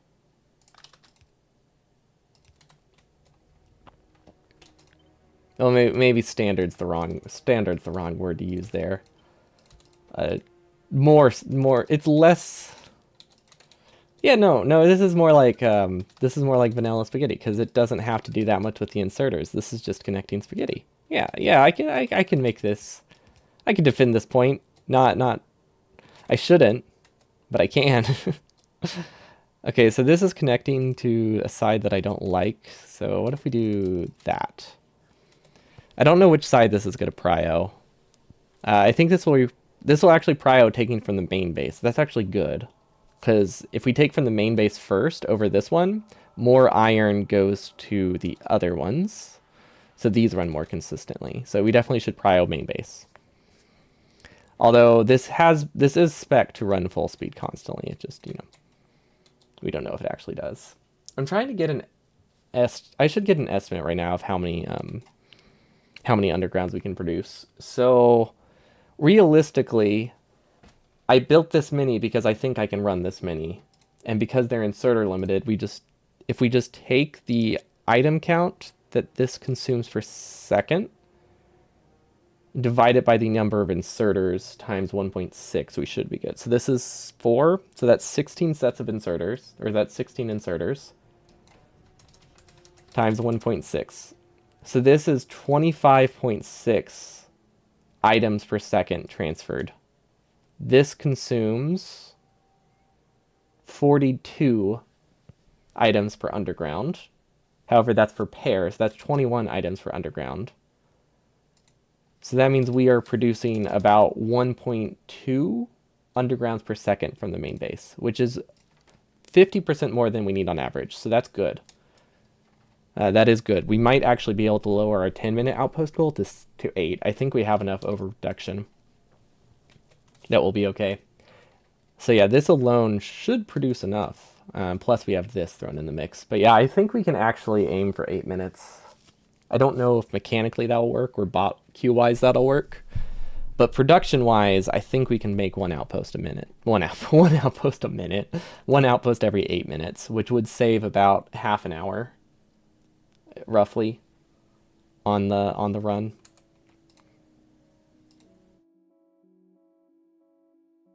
Somewhere around there. Okay, I don't know what this buffer is. I think we decided we didn't need it because the belt buffer. Yeah, we realized we don't need that many buffers because most of the belt buffers suffice as a buffer. Okay, so we have this. We need to split it off and send it to the left, which I think we can just go through here, which I like. Oh yeah, no, this is great. I'm very happy that for the first few, I was very particular about leaving these gaps because it is very much helpful right now. Okay, and then that should be good. So that has the red belt connection. This has the red belt. Okay. This is yeah, we're cooking spaghetti. Standard triple cook spaghetti, exactly. I don't remember how many red belts. 232. Okay, we're just gonna disable these at like 300 or 250. We're gonna round up. Because I think sending like an extra 10 belts is not gonna make or break me. And then this should be... Actually, I think we already did it on this left side, right? No, we didn't. Okay. These don't actually need logic at all. But just for consistency's sake, I'm going to keep it in there because it just makes copying things a little bit easier. But realistically, this is literally filling up the entire stack. Wait. Oh, wait, we don't need 600 of these. We need 360, so never mind, this is actually useful. The only thing that uses up all the stacks to like its absolute fullest is this one's pretty close. Splitters are pretty darn close, but burner drills. Burner drills, we have the exact amount required. And it is exactly the right amount of stacks. We can't say the same for something else. Oh yeah, someone was asking earlier about solid fuel. So this kind of deadlocking you can get, if they were holding solid fuel, you would get this kind of, if solid fuel is on every belt, you would get this kind of deadlock with every inserter, not just the two similar pairs. And because they'd be holding solid fuel, they would never clear it. And that is why we have to pipe coal around, even though it's a little bit more annoying. Okay, so we need... Oh, we have red belts and radars here. Okay, so we can definitely supplement the red belt production. I'm just going to put a combinator here because I don't think I want to do that right now. Considering this is just a supplement, I don't care that much. This is red belt and radars. Whenever we add radars to the outpost, we should be fine. Honestly, should I even have radars in the outpost? Or should I just... the less I have on the refill train, the better it is mechanically. So I think it's okay. Yeah, we should be fine. We'll just make sure radars are in the stage 1 blueprint so they get placed early. And I might increase the radar count to like 1 higher, so that way it can also be powered with the Roboport. I guess I can also just manually play. We have lots of options. We have plenty of options. That's not something I need to worry about right now. Yeah, we'll have radars. It's more of a question of, do I want them in the outpost, or do I just want to have them, or do I want them in the train, or do I want them on my person placed by personal bots? Because those are the two options, either baked into the main outpost, or baked into the pre-blueprint that I place by hand, which includes the first roboport, a couple power poles, and the storage chests. Also, these will be useful. Night dice. Oh yeah, I guess I did start later today. That makes sense. Yeah, I had plans to have some stuff for lunch, and then we didn't have as much as I thought, so I actually had to make lunch. So I was a little bit late today. We just didn't have anything ready to eat, which is a shame because I was totally looking forward to the soup before misjudging how much there was. We made like it's like a I almost said chicken and dumpling, but it's not. It's like broccoli and dumplings. It's yummy. It's very carb heavy because it also has potatoes. It doesn't really have much protein, but it's tasty. Broccoli, cheddar, dumpling, potatoes, pretty much all the ingredients. These are the lazy kind of dumplings, which are just like mixing water and flour and tossing them in a pot.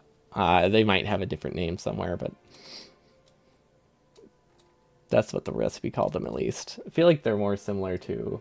They have like a similar texture to, forgive my pronunciation, but nochi. I don't know how it's actually pronounced. That's how we say it. I feel like that is not the actual pronunciation. It's some kind of Italian dumpling. Yeah, I don't think it would make that sound. But either way, they're good. What is this belt? Oh, this is the offshore pumps. Oh, or not offshore pump, the pump jacks. So this is splitters.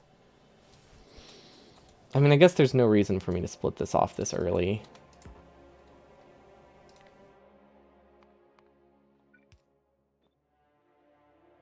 There we go. Let's do it here.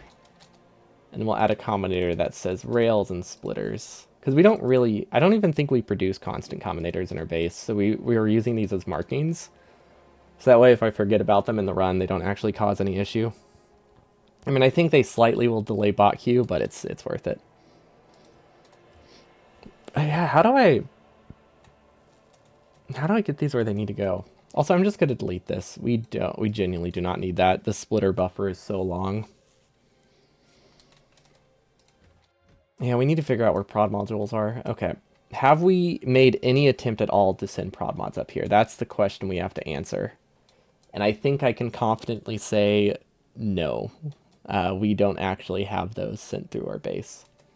Let's see, this filters out speed modules, sends the rest through the middle, and it probably sideloads with processing units. So this is the RCU belt.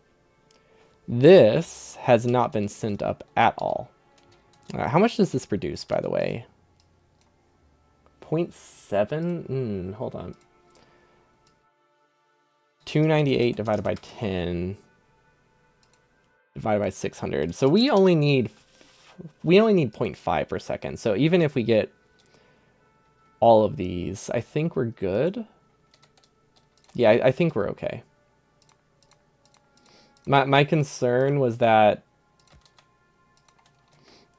we can't go to an 8-minute goal with only 0.7 per second, but it looks like we'll be all right. So yeah, I would like to have my outpost be able to do 6 minutes, or 8 minutes. That saves so much time if I can get it working. Okay, this will be prioed.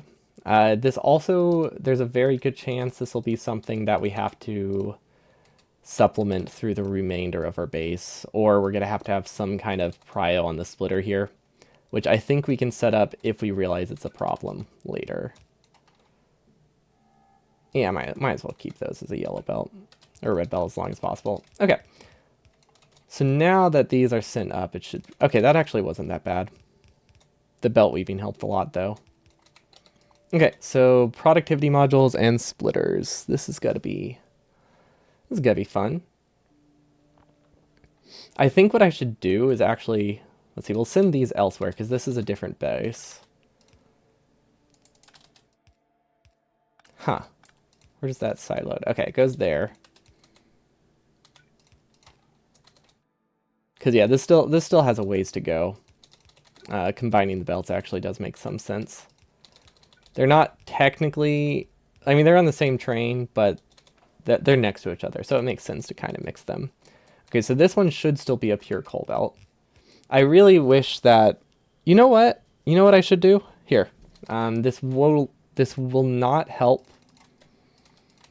start time at all because this is just an infinity chest, but it will visually help me tell which one is the pure coal belt apart from which one is just a mixed coal belt.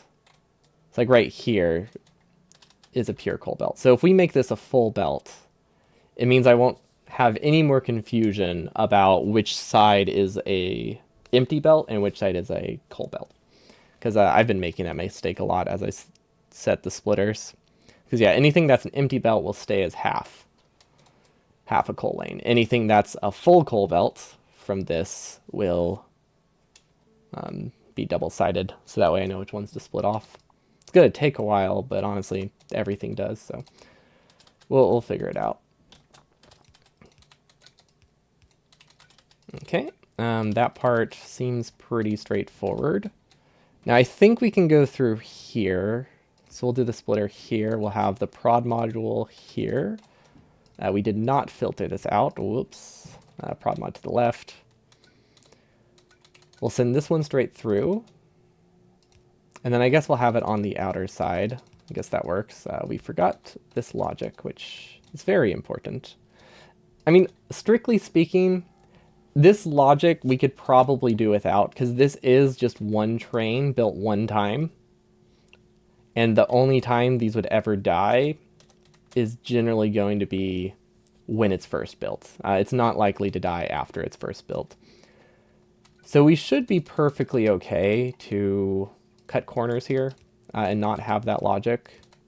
But it really only wastes a total of maybe 150 belt.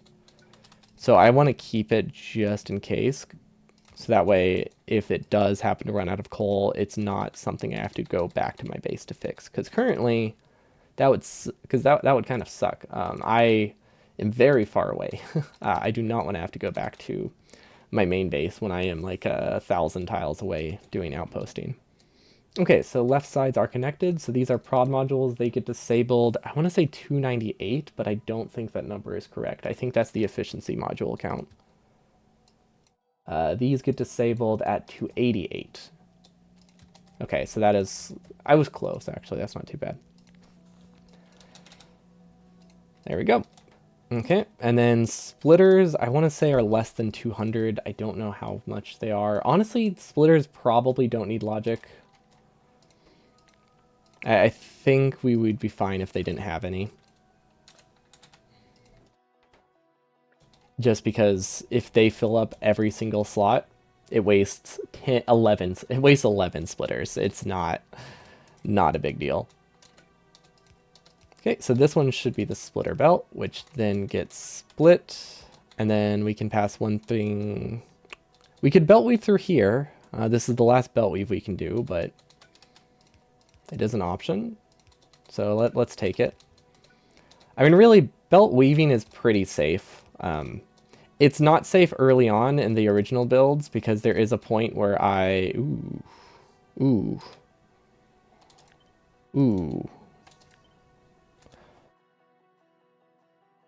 Okay, I see the line. There we go. It's not a great option in the early builds because the earlier builds I do actually do some manual upgrades. So belt weaving would be bad. It would completely break everything. But here, everything is pretty much placed as the belt color it needs to be right away. Okay. So honestly, these connections are a lot less messy than I thought they would be. I like looking at this top half, which is like, it only has to connect 6 things. I thought everything was going to be this clean. And then we had to do this. And I gave up on that hope very quickly. I'm looking at this now. I don't think there's going to be any way to make this inserter safe.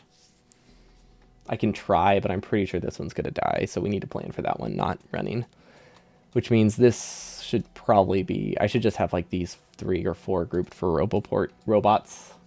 Not roboports. Something's got to be Roboports, but whatever has the angle, it shouldn't be the only inserter moving that item. And birder inserters just can't grab from corners very effectively. If they're not self-feeding, you can sometimes have them grab from corners, but you shouldn't if they're self-feeding in any way. Even with logic, it's hard to make them run well. Okay, hopefully these are side-loaded. Yeah, okay. I was worried that the fuel belt that we added broke some things, but I think we're good. Oh, I guess if we do change it to rocket fuel, we would have to change the logic of every belt. Yeah, let's not plan for rocket fuel. I think that's not going to happen. Also, it would be like 2 full rockets worth of rocket fuel, which might take a while.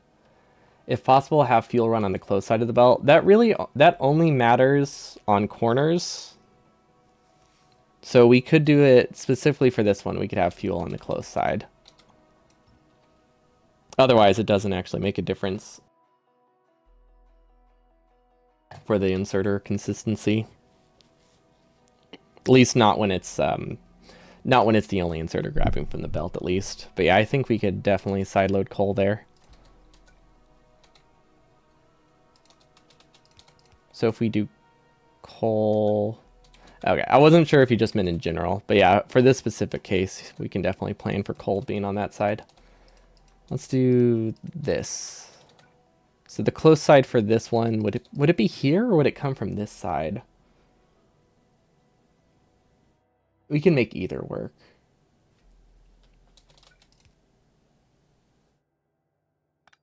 Yeah, we can make that work. We just have to shift this over a little bit.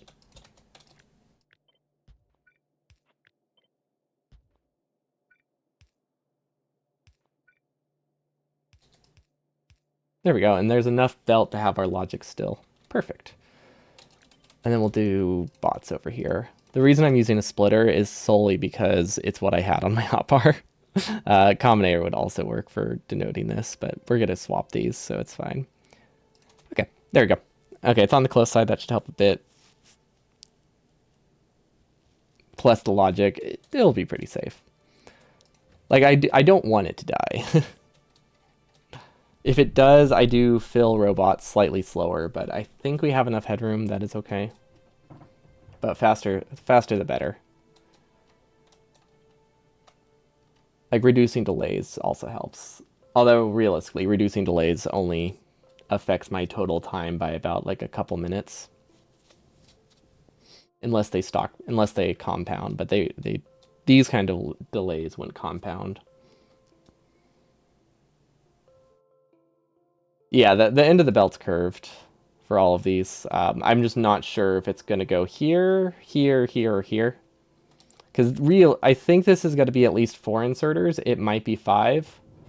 It really depends on if I can get 6 inserters over here cleanly. Wouldn't you be able to delete the inserter and have bots replace it? Yeah, that's an option, but that means I have to be constantly checking every 3 minutes, which is not great. I guess I wouldn't have to go over and fix it, but yeah, I would have to... Actually, I don't think I could delete it. So if I deleted it to fix it, it would delete the logic on these, so until the bots fixed it, this wouldn't run at all. I guess they'll probably fix it pretty fast, so maybe it wouldn't be a problem. But yeah, it's definitely not ideal.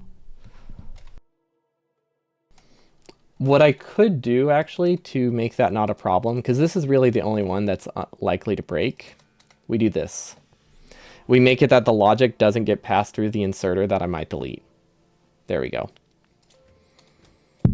Because these are all of these inserters fairly safe. This is really the only one I built that's like that I consider risky. So now if I have to delete it, it doesn't break this chain of circuitry. And we can also do this. Make it even safer by doing a loop in the circuit. There we go. Yeah, if we did a series of splitters, that could also work. That would require us to have a splitter here and here. Which we might have enough space for. But yeah, that is another option. Here, we'll do this as a reminder for later.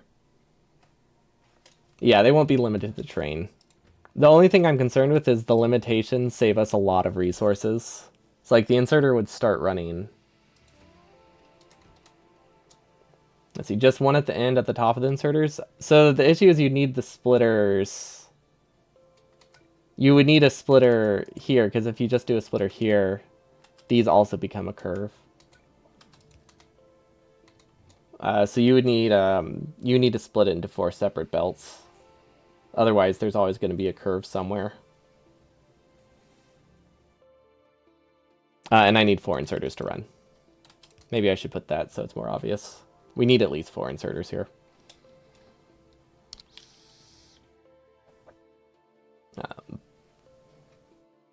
We might be able to make do with 3.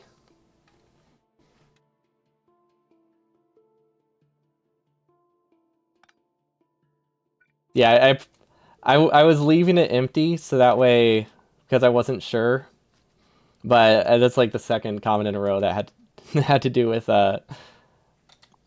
cutting this belt. So I should just do it ahead of time so people know. No space for wheels. There's enough space for 2 splitters.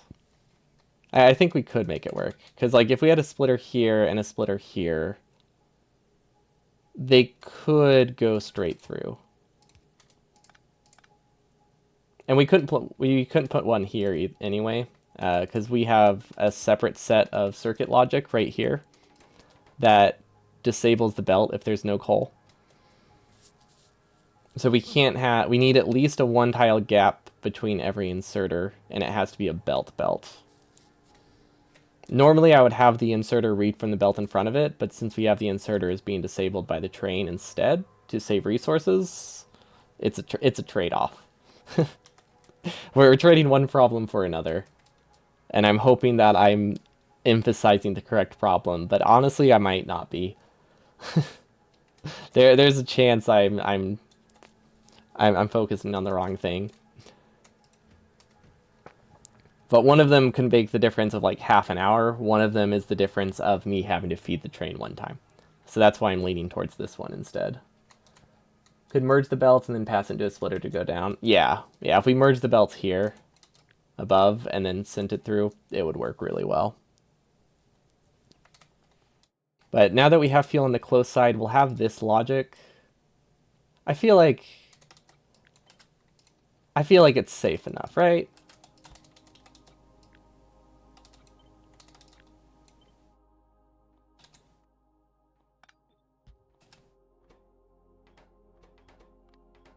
I don't think I copied that right. Never mind. I forgot how annoying this logic is. Burner inserters are finicky. That is the run in a nutshell. There're just a lot of really minor things that should not be a problem, but they are because of just weird burner interactions. Like, you can't have a burner inserter safely do this, but you can do this. Sometimes this works. Sometimes it doesn't. It depends how long this belt goes after. Like, this would work if the belt stopped there, but if it kept going, there's a good chance this no longer works anymore. It's real annoying. Makes things real complicated. Yeah, it just has to do with how much fuel a burner inserter starts with and how much the other one will consume. Because in this instance, in this example, this one is going to be able to grab faster, or one of these is going to be able to grab faster than this one. So this one won't really be able to grab until either the fuel backs up completely, or this one stops needing fuel. And depending on how much fuel is going through, this might not get a chance to run to grab for a long while. But if the belt's short enough, then the belt just starts backing up, and then it's good. But if it's really long, then it never gets a chance to back up, and then it's never going to get priority to grab from the belt. That one's less common. It only tends to matter for builds that I chain together. For localized builds, it seems to work fine. But if I want something to be expanded, it tends to break while the fuel is low. And the fuel is low every time you paste a build. So like it's pretty much guaranteed to be low when I first set it up. And yeah, it's that we have a lot of protections in place in various points around the run dealing with that. So did we successfully connect all these? I think we did. These ones we just have to guess. Better stuff your fuel. It would be honestly the annoying thing is like you can't just have over fuel production. Like that doesn't even fix the problems half the time because you're limited by how much fuel you can put on the belt. So yeah, it's fun. That's why it's been a fun challenge.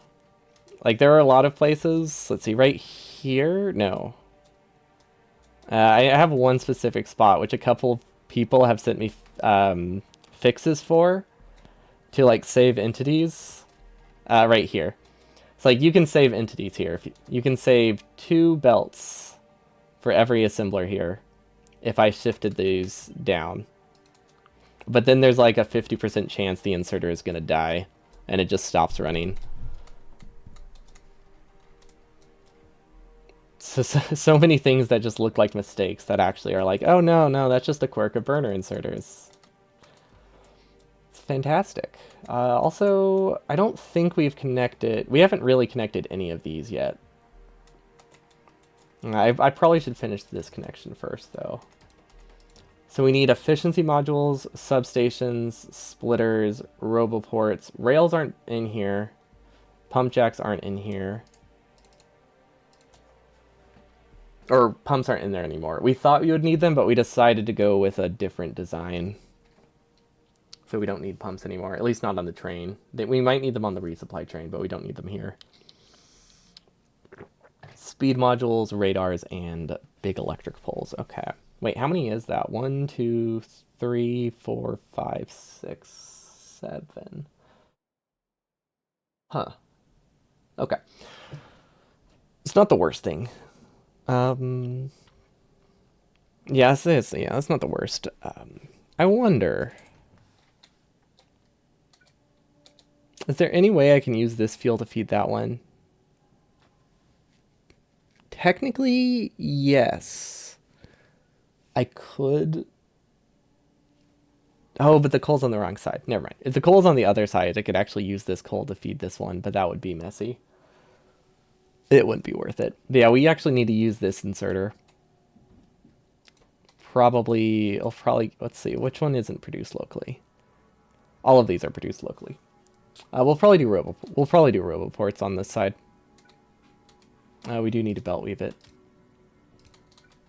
Okay, and then we need this tile for safety, which we'll copy from this.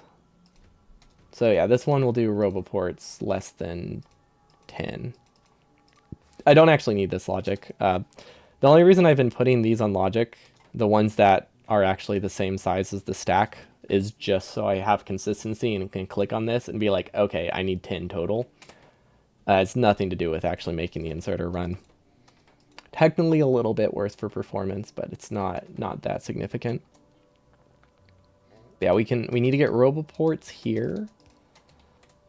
And then efficiency module. Ooh, wait a minute. I think we've overfilled this train.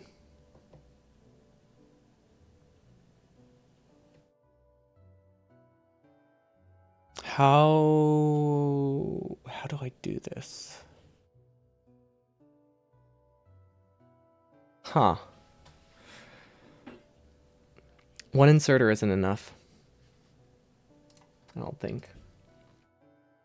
Let's see, it's 266 divided by 1.6. That will take, it's pushing it. It's above 150 seconds. What if I move a roboport assembler, a robot inserter down there? So that's 312, no wait, divided by 3.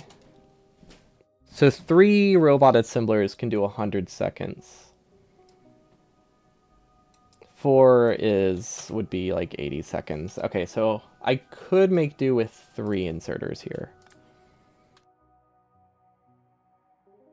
The lights are the null spaces. Someone just suggested them because I never use lamps.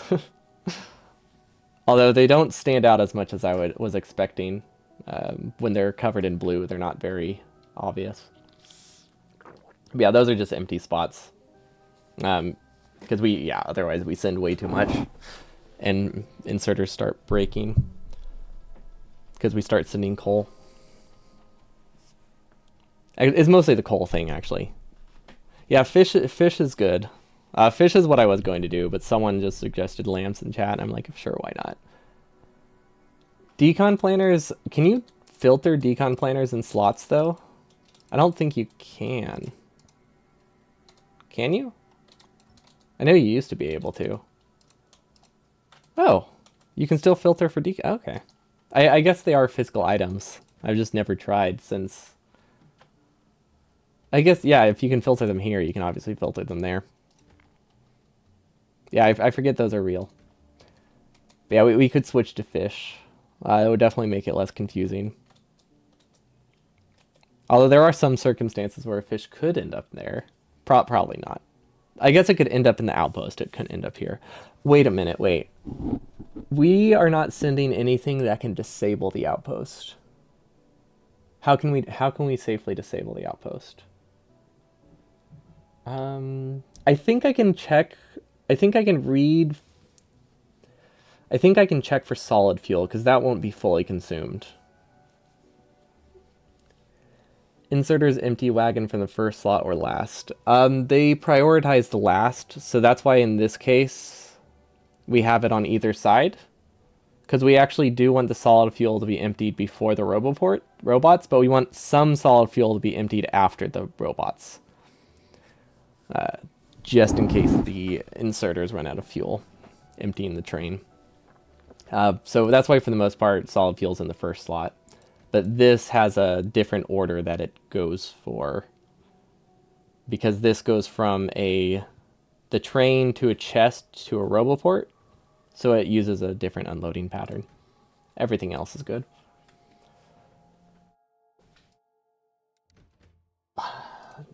Do I have any spare inserters for any of these? I don't think I do. Is anything doubled up that doesn't need to be? I could remove I can remove the doubled up fast inserters. So we can move one of them here.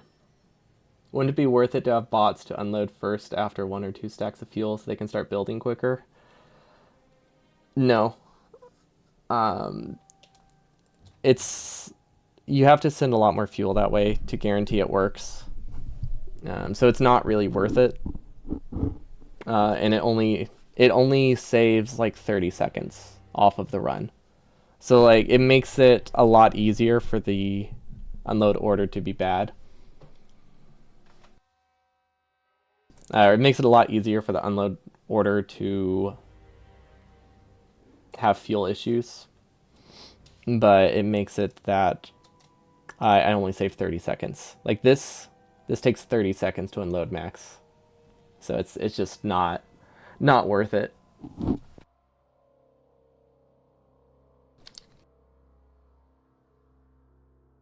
If the entity count was higher, it might matter more.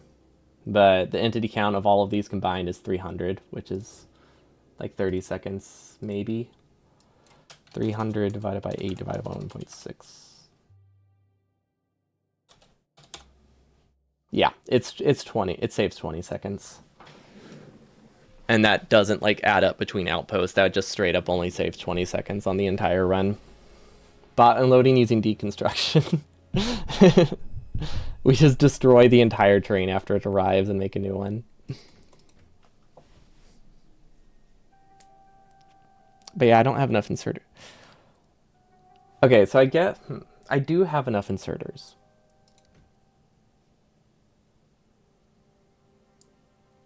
Yeah, the staging here is not that it's not that important.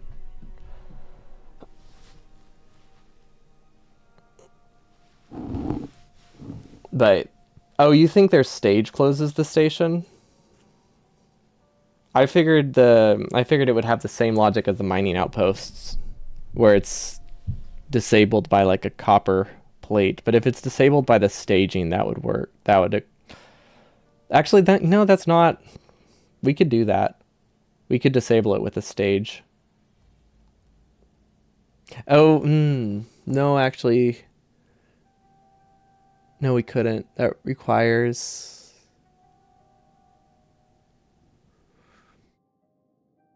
This, that wouldn't work. Oh, they have logic too. Okay. If they have logic plus staging, that would make sense. Because I was trying to think, like, that would mean I would have to react to make sure I close the stage in the 2 minutes it's paused. Okay, so what do we send extra of? Splitters? Oh, well, the issue is we don't want to send something, we don't want to send anything that can be in the station next to it, right? Because the issue is if we try to disable it with an inserter and then somehow a nearby outpost uses that inserter, it re-enables the outpost. Which is, I guess that's what this staging would do.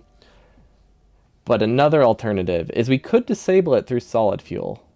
I don't think that's a terrible option.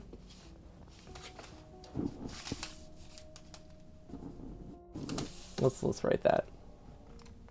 We don't actually have the station. Disable station through solid fuel. Ideally, we would send something that isn't consumed, but unfortunately, we don't actually have enough inserters to be able to send something like a brick or like a random copper plate.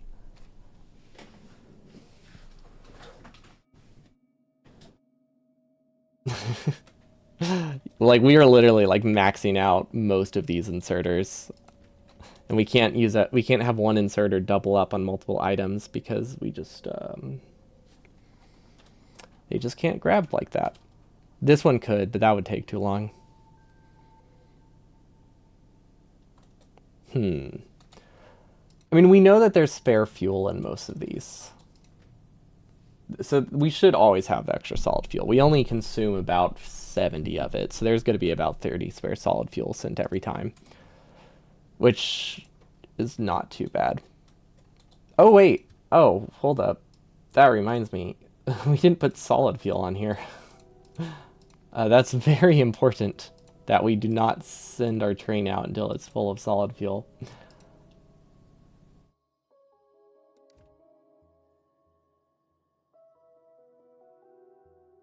Let's see, make sure it has limit 1 to begin with. If your stage, this is where track goes, this is the outpost, you can then fully close it with staging. Okay. Yeah, having both seems good. And solid fuel is probably consistent enough that it can do the initial one. So we have 6 stacks. 8. So we have 16 stacks of solid fuel in here. Does anybody know fuel inside of the train locomotive probably isn't considered in the cargo, right? I don't think it is, but I can't say that with confidence. So that's 800, right? Yeah.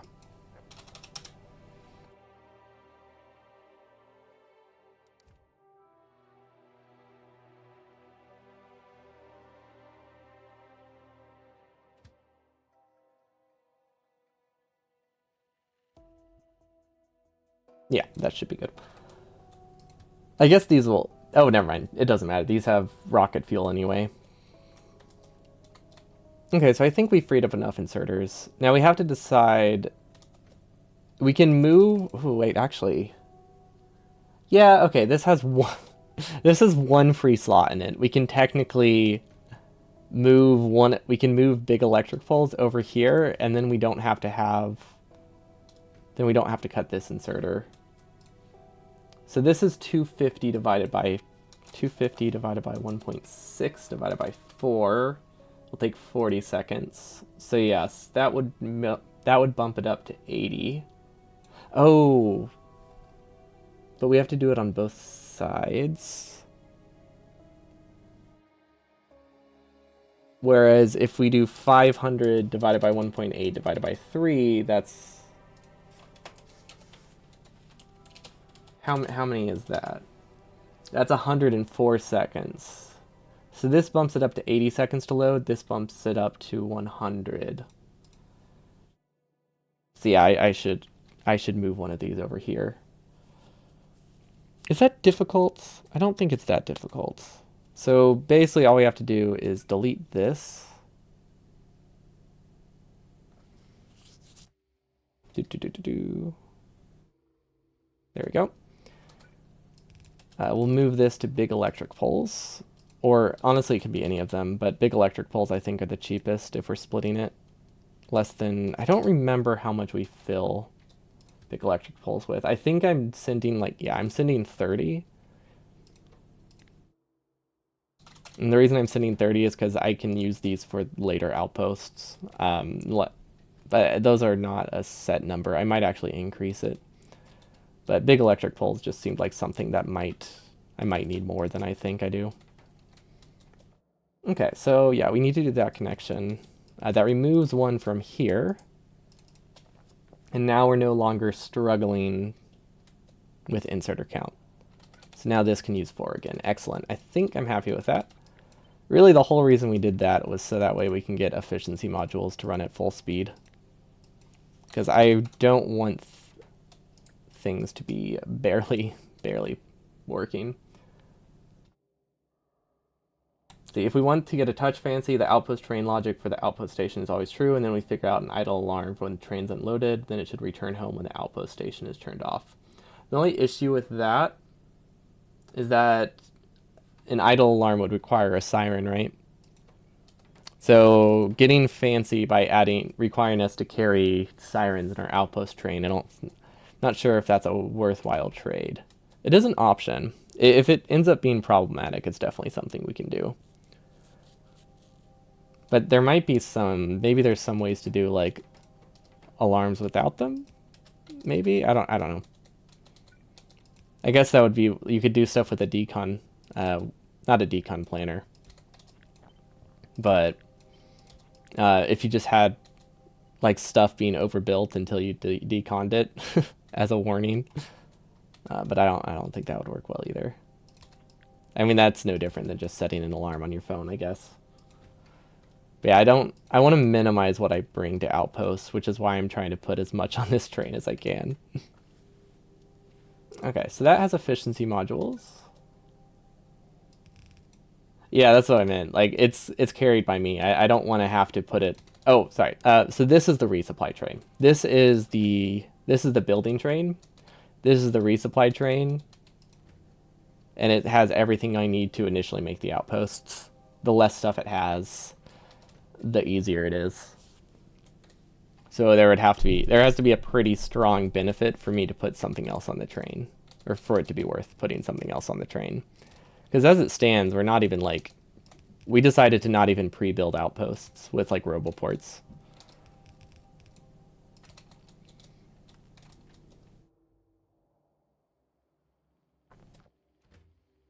Okay, so that looks good. I'm happy with that. We still need big electric poles, so let's do this big electric pole.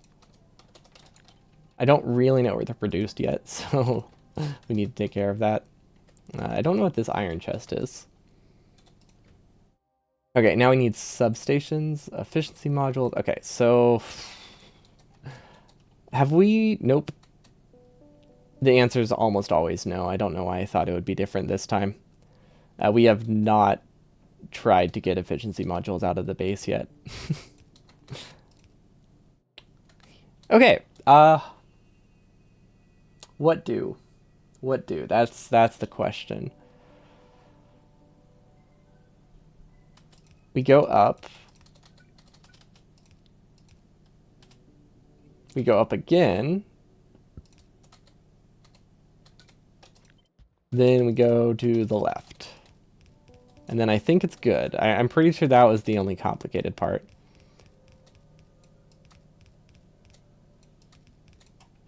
And then we go left. And we make a really nice bowl of spaghetti. And then I think we're good. Oh, this is such a long belt. Yeah, it's a good thing we cut off the idea of using a belt buffer. Or of using actual buffers. When someone pointed out that we can just use a belt buffer, which is viable for pretty much everything except for birder inserters and belt. More sushi is the way. Oh gosh, no. We don't need sushi. I guess for something like this, I could probably make it work. Generally speaking, sushi does not work for burner inserters if the throughput matters at all, which is fun because I feel like that's half the reason you use sushi in the first place. I guess it's not usually meant for a mix of throughput and space. It's more accurate. But yeah, burner inserters don't like grabbing from sushi belts. But I guess if we just use the sushi to move from here to here and then split it, it could work. If we add logic that disables this sushi if this is backed up. That would be weird. Let's see. Big poles, roboports, tracks, stations, inserters, chests, and bots. We possibly need pump jacks. I haven't decided yet. But yeah, it's not too... Yeah, it's not too many things, fortunately. So I guess adding one more isn't too bad in that case. Oh yeah, storage chest. I don't think we need regular chests, right? Yeah, we just need storage chests. Hand build sushi like the other anti is his base design. What do you mean hand build sushi? Do you mean like for the starter base? Because I could see that being viable. I think who was it? Rain? I think that's the right name. One of the older runners was making his own base. I remember seeing a couple of his streams. And his base was very, very... Let's see, can I split this? Yeah. Don't know why that's on a different stage. No, it's not. Oh, it's going... I'm just dumb. It's going the wrong direction. But I remember him having a lot of sushi in the early base.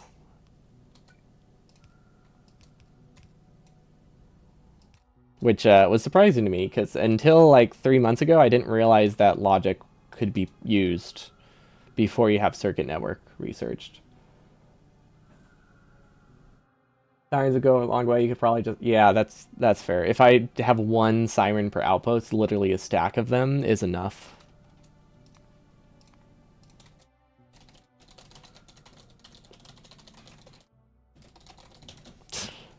Yeah, if one would work.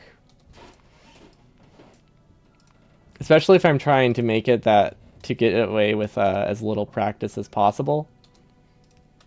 I definitely benefit from having more warning alarms for the outposting phase than I should need.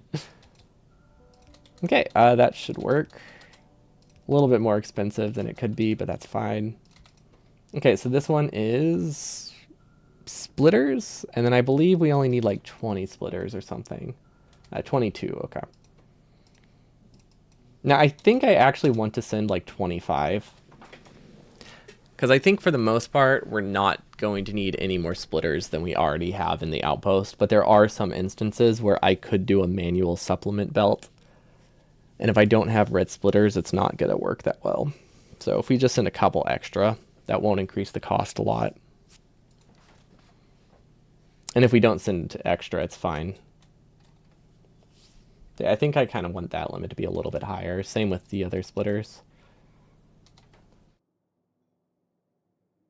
Okay, so that means it leaves... Wait. 3. Wait, what are we missing? Substations, roboports, speed modules, and radars. Okay, so radars... No, roboports I said would be on this side. No real reason, it just seems right. I hope we have enough roboport protection. I'm assuming we do. We only really need one roboport every minute. Like, it's not a lot.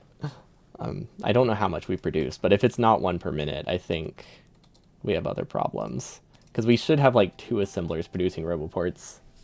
I want to say it's at least one every 30 seconds, but maybe every 20. Especially by this point, once we have all the stack size inserters, I think our roboport count goes up. It just loaded 50 when you told it 25. Oh, so this isn't... The train is still in manual mode. That's the issue. This train isn't actually stopped at the station. And if I don't want to move it around because it breaks the mod. It breaks the staging mod. So none of these are actually connected to the logic right now. That's the only issue. It's been bothering me too, but I forgot to fix it before we stage stuff, and it really doesn't. It just causes like permanent damage to the save if a train moves. So I don't know how I can really fix that without potentially breaking everything. So we're not gonna touch it with a 10-foot pole until we like we'll confirm it works, of course. We'll just do that on a different save after this is all done.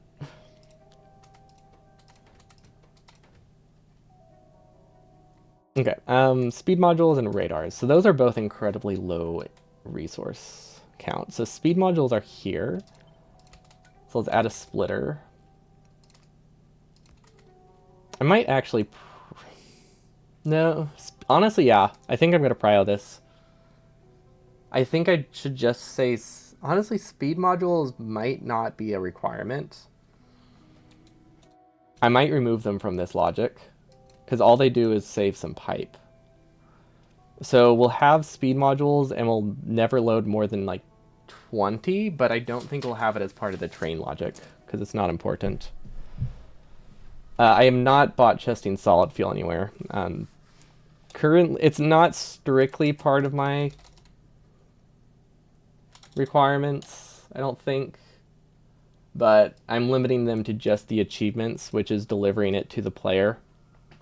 So I can deliver stuff to my person, but we don't have any form of Logibots moving to requester chests or anything. Because it just, despite how useful it would be, it feels slightly against the challenge. Even if it's not a strict limitation, it feels wrong. So I haven't been able to bring myself to use them. I'm assuming that's what you mean by bot chesting.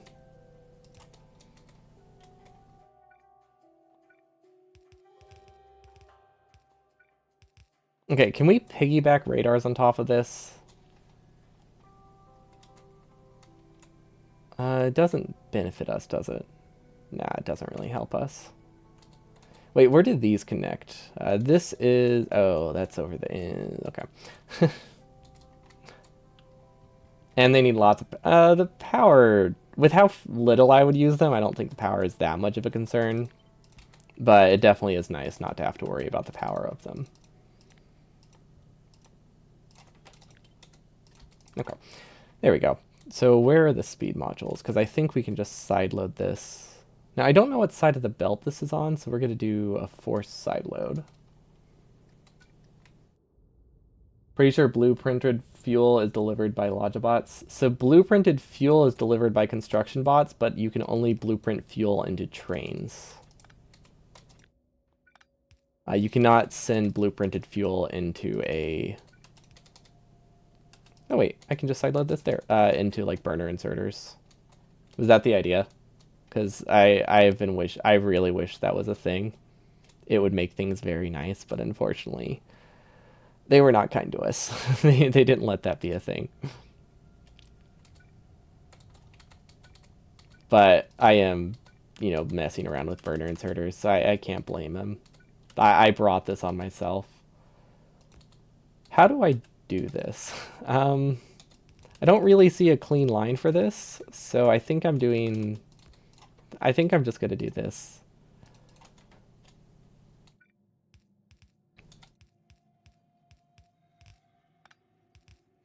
Then you could load the train wagons with like a stack of solid fuel if you chested it anywhere just to try and potentially kickstart them a little faster. What would I be kickstarting? You mean just these things? Oh yeah, that's true. If you hand edit the strings, I think you can do stuff like that. It is against the rules of 100%. But that is I forget that is something you can actually do.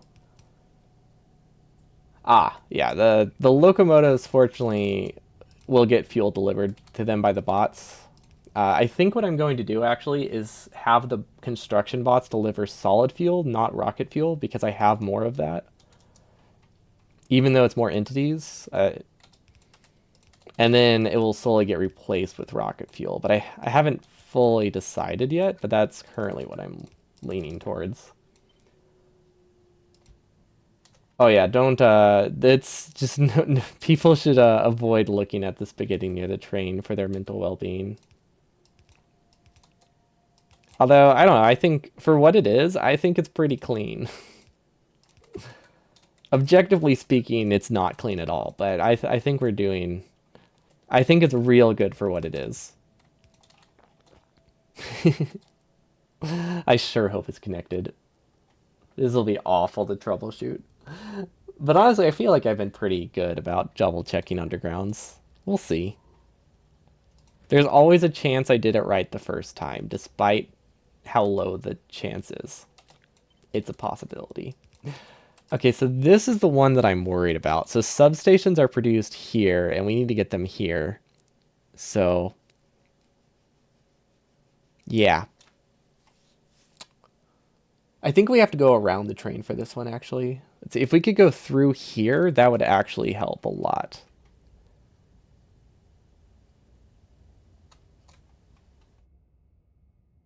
So we stop them here, but if we can go up, that actually makes the connection a lot easier. Is it worth it? Wait, can I go that way? I might not. Wait, how do I do this? I think that's good. I think that side loads correctly. Okay, that seems all right. Yeah, I really was. I will say this: I completely underestimated how much the coal belt would be annoying to deal with. I don't know how I underestimated that, considering that's always the problem, but I don't know. Sometimes you just get lured into a false sense of security by burner inserters.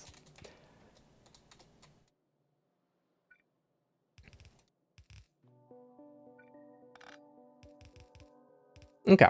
Okay, yeah. No, actually this was worth it. This is much easier side to build on. So now we need coal. I guess we could take this one.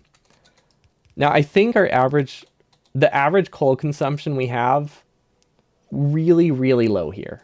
So this is a total of 84 inserters that are running like a third of the time. Pretty sure that's a bad corner.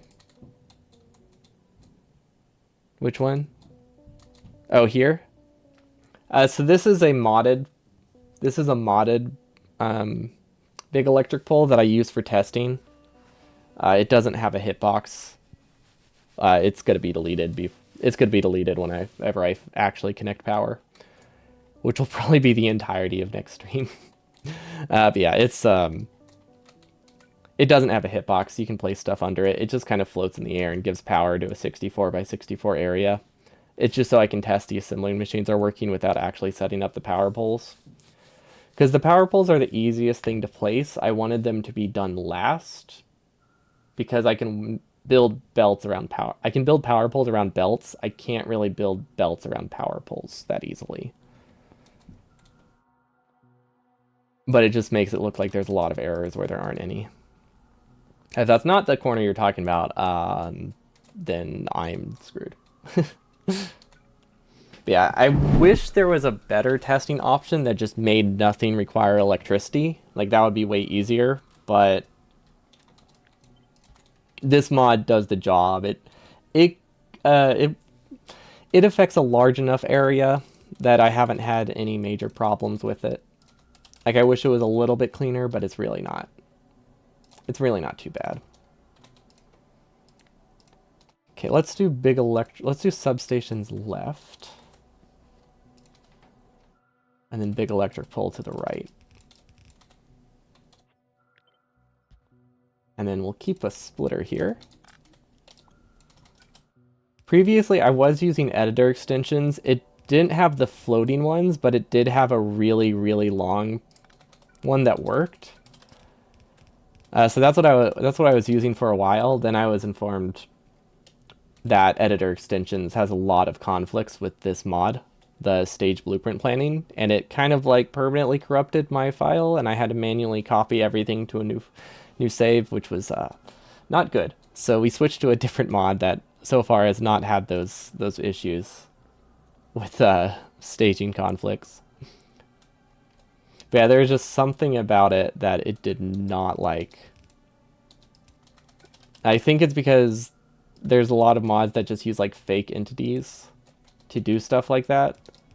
Like the large, it was like a large accumulator that also powered stuff. And I think the fact that it was like two fake entities broke the staged mod, which also does stuff like that. There's some weirdness there. Also, all the loaders broke things because they also had the same effect. They were built-in loaders plus infinity chests, and yeah, it didn't work, despite how useful it was for testing. I wasted way more time fixing those mistakes than I saved on testing. Okay, so I think, let's see, we got radars, right? Those are the ones we did over here.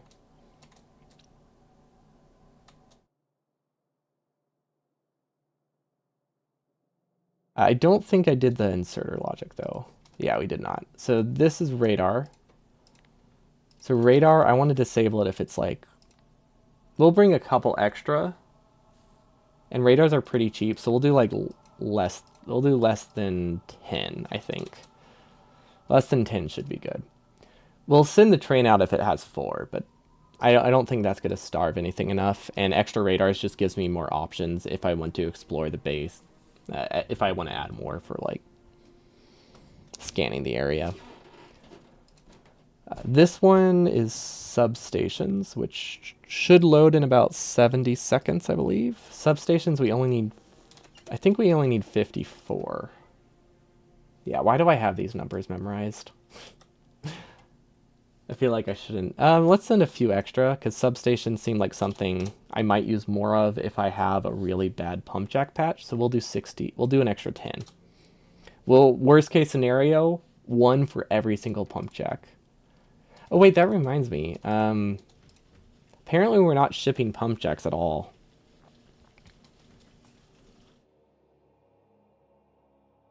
I think the reason why I did it that way is because I have to go build the pump jacks by hand every time anyway.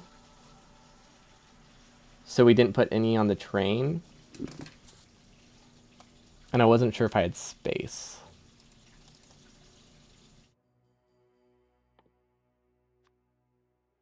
So if if one of these is wasted, we could maybe... this has 200. No, that doesn't have extra. That definitely doesn't have extra. These might. This pipe to ground... Oh, those are regular pipe. Never mind. Those definitely don't have extra inserters. Honestly, they're really pushing it. 750 divided by 4 divided by 1.6. Yeah, they're like our slowest inserter. We definitely can't steal from those. I mean, we have... It's not that critical that I stay under like 2 to 3 minute load time. It helps the outpost start faster, but honestly, it's still pretty solid because we have 2 trains. The load time isn't as important as it was before we decided to switch to 2 trains. Because previously it took 3 minutes to load, 3 minutes to unload, plus the travel times. That meant our theoretical limit was like 7 minutes per outpost, and we couldn't go lower than that. But now that we have 2 trains, the unloading time and the loading time can be together. So now the lower limit is like 4 minutes, which we definitely can't produce enough stuff for. So I think we're good. So as long as it doesn't take us like 4 minutes to load a train, I think we're okay. But yeah, maybe I can put pump jacks. Could I put pump jacks on this one? This one has a low enough entity count that it might work. Although this takes a while to load the solid fuel, doesn't it? Yeah, never mind. That won't work. This might be able to get a pump jack. That could work. Pump jack on 1 solid fuel loader. Wait, let's add that. Why am I writing it down? We have a to-do list mod. Pump jack on solid fuel loader. I don't know. I think I'll plan for it. I just don't know which one is going to go in yet. The annoying thing is if we do that, we'll actually be wasting 10 pump jacks each time because we won't be able to put logic on it. So I might have to swap the pump jack logic with a different inserter. I just don't know which one. Because we obviously can't disable this inserter if pump jacks are full, because then it will stop moving solid fuel. I don't know. Maybe there's another inserter I could trade. Okay, so roboports I think are the last thing we need to connect. Oh, and we haven't connected the original red belt, which doesn't look that difficult, and I immediately make a mistake. Oh, that's great. Perfect timing, really. I have no... Oh, that's the pump jacks. But yeah, I mean, I still think it stands true, despite the mistake. It's still one of the lesser spaghettis we've had to do. Can I make this? I don't think I can make that. What about this? No. Oh, we haven't gotten a splitter out of this yet. Huh. Okay, well then, we probably should not be cutting across that gap if we still haven't even got everything we needed in that direction.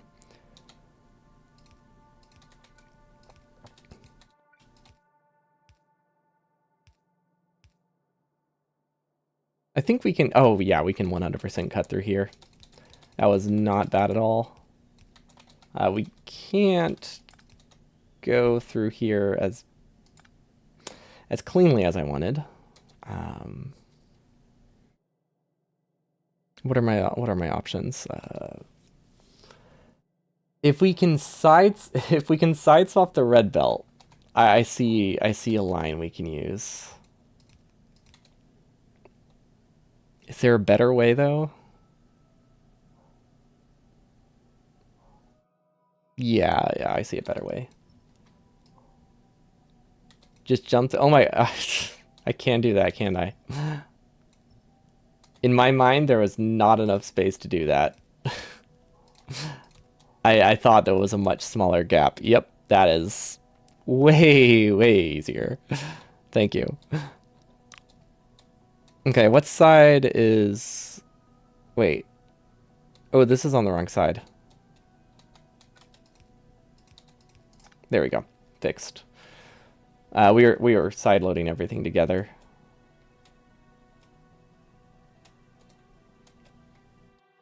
It's actually... Ooh, wait. It's actually on the right side to do that.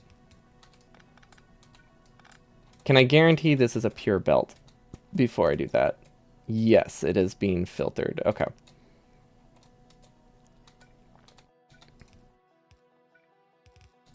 Okay, the belt is on the right side, which is the outer side, which is the side that it's on here because of the side load. Is that more obvious? No, it's not. Sometimes I struggle to see what's like a obvious side load and what's like a forced side load and what's just a mistake. So I try to design the side loads in a way that doesn't look like I just over drag. Like I tend to avoid doing side loads that look like that, because that could very easily be a mistake. I feel like this has too many specific rotations that I don't think I'll think that's a mistake. Okay. So the last thing we need is roboports and pump jacks, which could be very easy. It depends where roboports are. I know we sent them through the base because they're not produced here. Okay, roboports are here, and we need to get them over there. I think it's not going to be too bad. And actually, now that I'm looking at it, it makes sense that we have roboports being loaded on that side of the build. Ooh, we might even be able to... Wait, is this piggybacking with anything?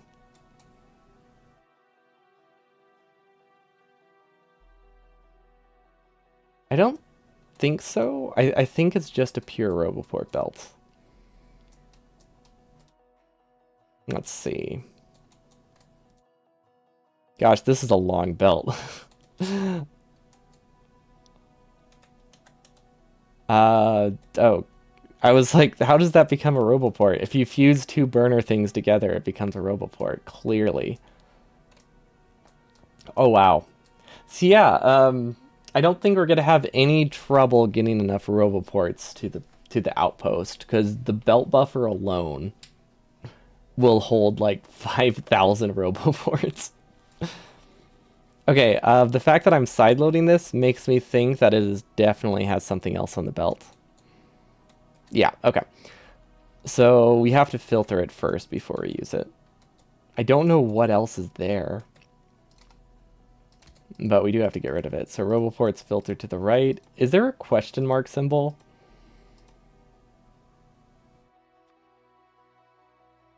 There.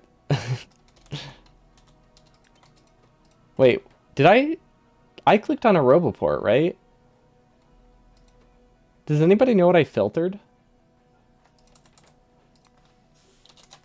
Did I filter anything or did I click cancel? Because I swear I clicked on something right as it saved. I wonder if maybe it was interrupted because of the save. Or if I didn't accidentally like do it because of the save. That's possible.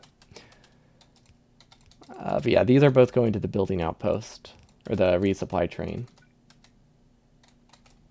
The eye symbol, that's a good... That'll work. So this is roboports and... Wait, what's that? There we go. Info. Because I'll look at that and be like, what the heck does that mean?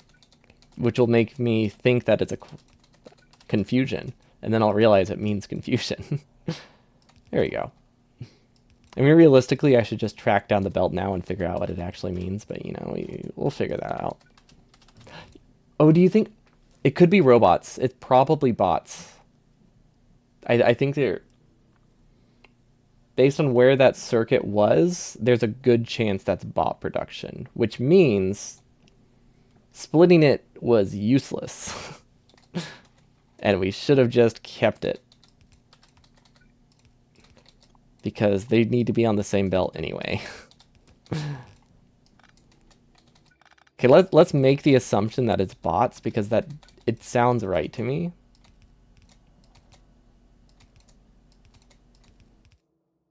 There we go. Not robopods. I don't think feeding rocket fuel is going to be a problem, so I think I can cut it that close to the base. Okay, so this is just rails. This just needs to be up there. And we'll put a combinator just in case it's empty. Rail, bam. Okay, good. Currently it has robots on each roboports on each side, and I think that's because we sideloaded it and then we unsideloaded it, so it's just gonna be backed up for a bit. Okay, we'll just delete that. So this is robots. So honestly, I do like the idea of the double splitters. Looking at it, that's actually not that bad to set up either. Okay, let's you know what? Let's confirm if it's actually robots before we build it. We can always force it to be robots. The fact that they're on the same belt and I keep alternating which one I'm saying is really messing. It's really slipping me up. If robots are on the wrong belt, we can very easily fix it and just force robots to be on that belt later with a splitter. But if I don't need it, I would like to know ahead of time. Okay, so robots are outputting here, which sideloads onto this belt. So if we follow this belt, it goes here, down, here, down. So this is filtering out circuits. Okay, it has to be some form of bot, because why else would it be going into a roboport? This goes directly into a roboport. This... Okay, this is bots. Awesome. That makes things a whole lot nicer. I mean, okay, it makes things a little bit nicer. It means I don't have to do another belt. It's a marginal improvement, but still helpful. Wait, what is this? What is this? Okay, so we're deleting this one. That is the wrong belt. That is I don't actually know what that one is. Undergrounds. Yeah, that's yellow undergrounds. Okay, so that's not what I want to delete. This one. This is the one that I want. Okay, so we send that up. We filter out here. I might send that up a tile or loop it around. I'm not entirely sure yet. Filter robots. Let's see, which one would be easiest? We do robots to the left. That's the easiest.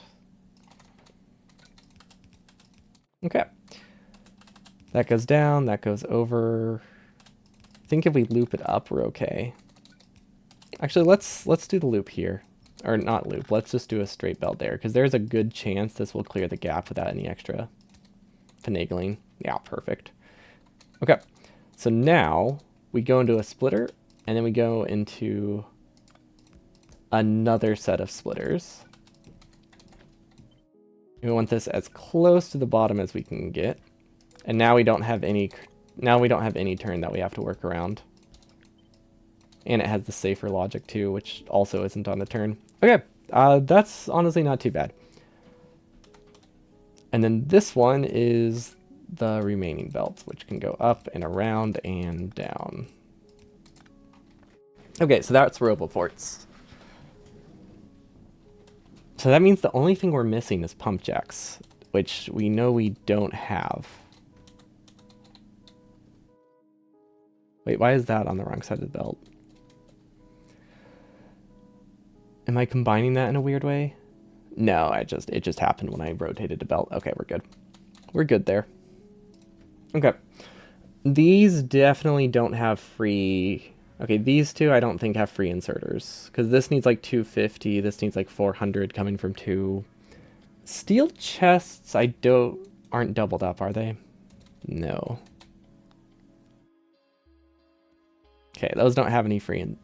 And these definitely don't have free inserters. Actually, wait, they might. So this is 18, this is 21 times 50. And that's divided by 5 inserters. So that's 5 divided by 1.6. And never mind, that already takes... Yeah, those don't have extra. That's at the 2-minute mark.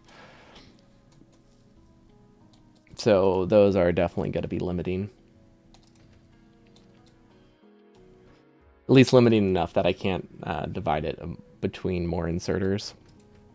Or fewer inserters. Yeah, these are not doubled up at all. These would be 140 seconds with one inserter. That's a bit too high. Yeah, I'm not seeing a way to get burner, and I'm not seeing a way to get pump jacks here.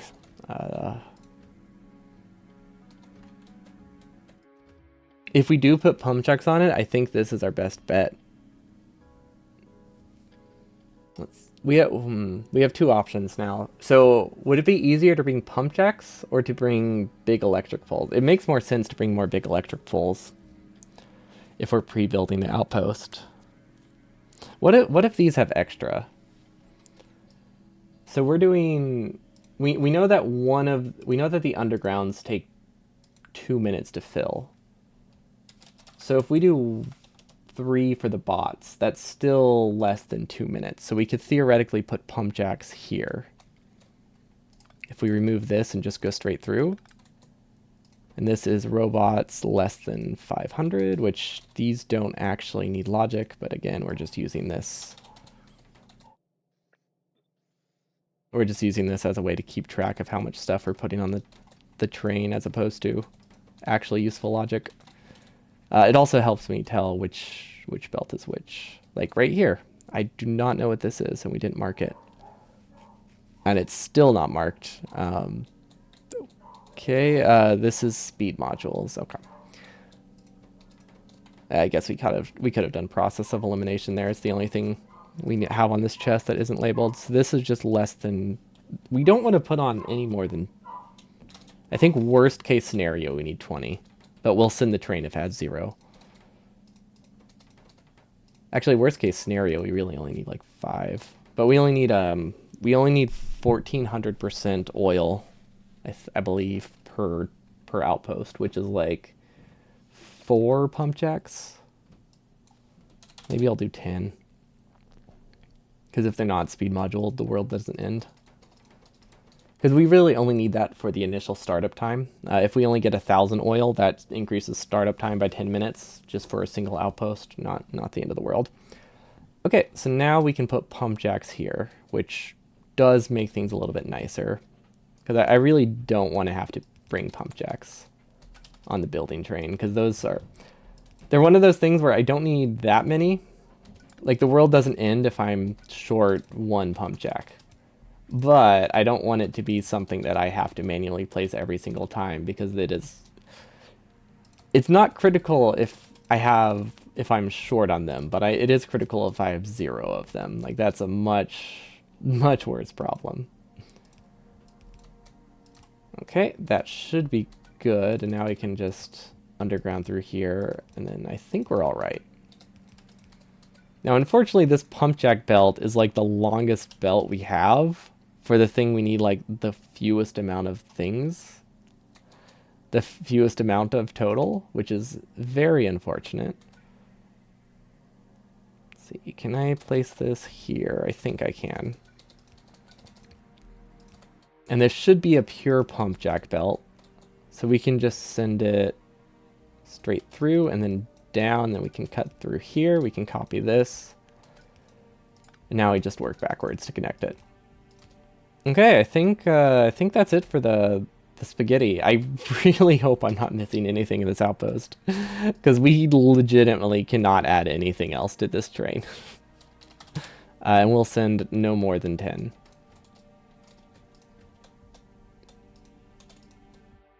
How do I do this, actually? Oh, that's why we had the entities disabled last time. So that way I could fill the train. Yeah, let's do no more than 10.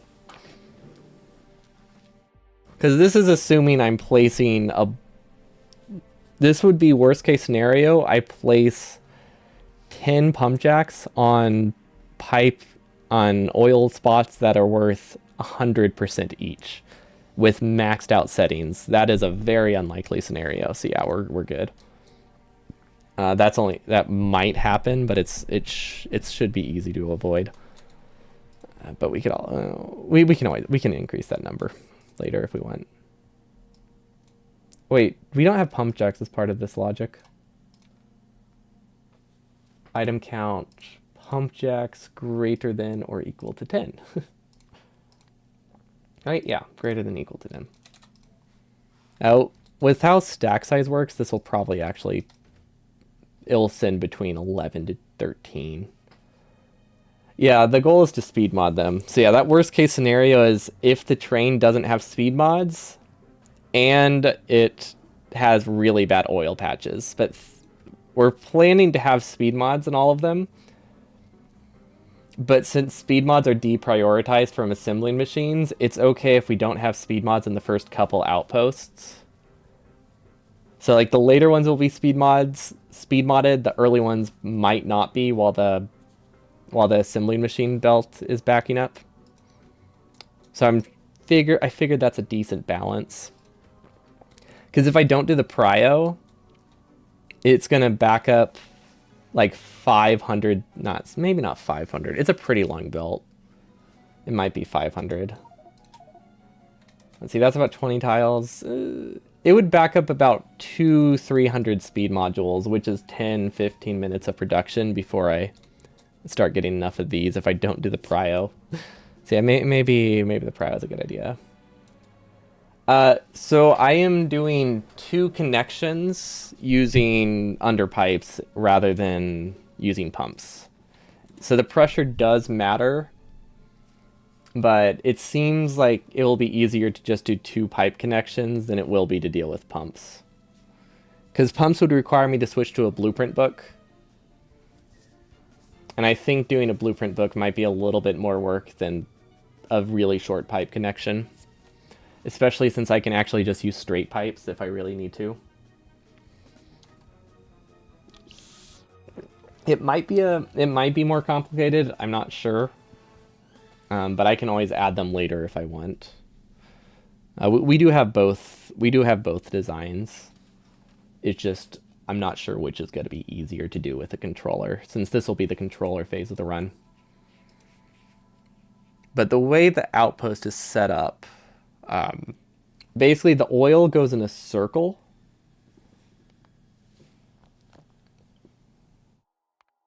Let's see where... I think that's all for that connection, actually. So yeah, let's look at my outpost. Which I gave a really stupid name. I think that's the right one. Small Pharma. It's a great name. Welcome, welcome. Thanks for the follow.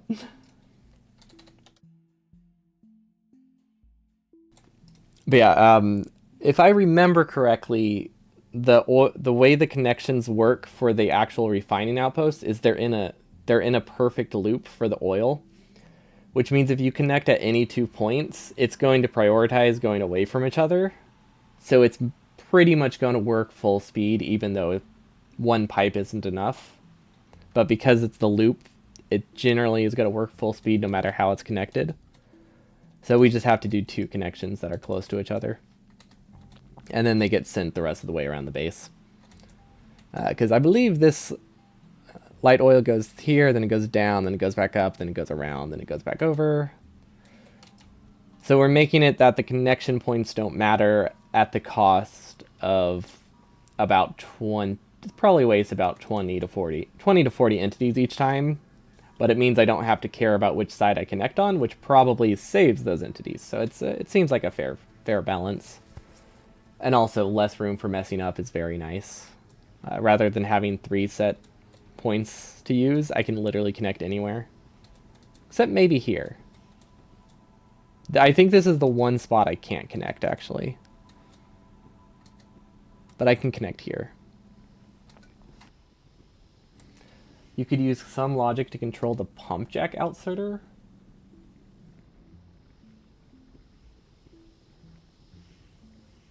Pump jack outserter. Oh, do you mean to like not unload it from the train or something?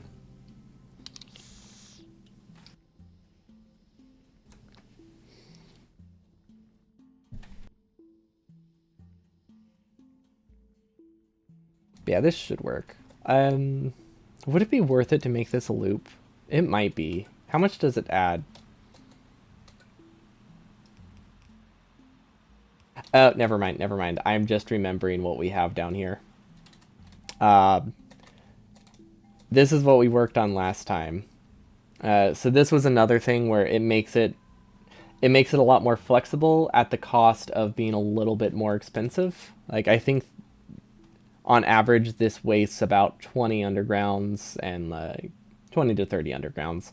Not a lot. That's only like 10 seconds of our production. But it makes it that if I paste the wrong outpost, I can convert it to the other one without breaking anything. Like because I'll always be pasting this version. And then if I realize there's a copper patch that's easy to get on the other side, I can switch to this one or this one with a single blueprint. And the only way to do that was to just make the connections slightly longer than they would be if you cut straight down. So it wastes about this much belt. But that also means I can't really feed the underpipe through there. But yeah, worst case scenario, if I don't have 2 connection points for oil, it still runs at about 70-80% speed, so it increases the start time about 10 minutes for that one outpost. We can always get enough oil from a single pipe for continued running speed, the continuous consumption, or the constant consumption. It's really just the initial belt buffer that gets sped up with more oil. And I think efficiency modules are set up properly. Yeah, because this section is actually all we need at a steady state. This stuff is just to make it start faster, which is why we only have the efficiency modules here. Oh, you meant at the pump jack assembler. Turn off if there's more than X pump jacks.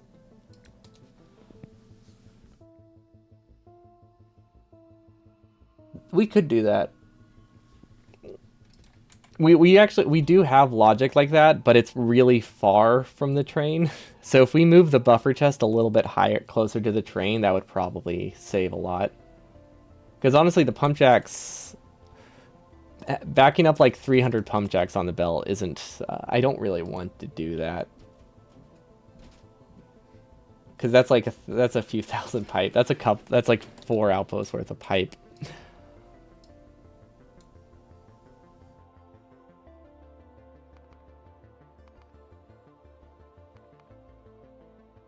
Because yeah, that we do have that logic. It's just really far from the train, which admittedly, it's because I thought the trains. I thought the train loading would be a lot closer. That was before I realized how rough the spaghetti actually was, and the spaghetti like tripled the length of every belt over what I thought it would be. Unsurprisingly, because I have to split it and then I have to send it around. Yeah. So yeah, it like increased every belt by like 2 to 3 times.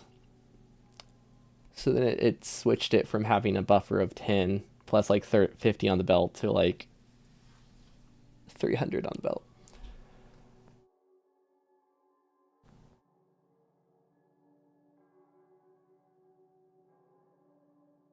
Oh, is that what you mean by post power poles? Like I would have to do it after I set up actual power poles for the base. I mean, I could do some power poles. I have some power poles set up early. Actually, that's a lie. I think.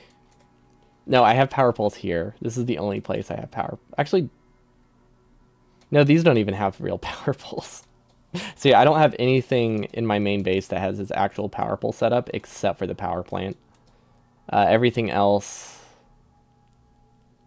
everything else is using the temporary power poles or the lazy power poles. Oh, apparently has the actual power pole set up, and this. I don't know why those are the exception.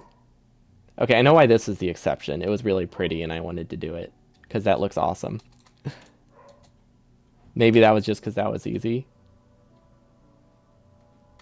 Yeah, that was probably it. Yeah, let's see. Where is it? So these connect here, and they go all the way up. So that's about 40 tiles, 20, 60. So it makes about 80 probably. 80 to 100. That's 400 pump jacks. That's literally all the pump jacks I need for the entire run.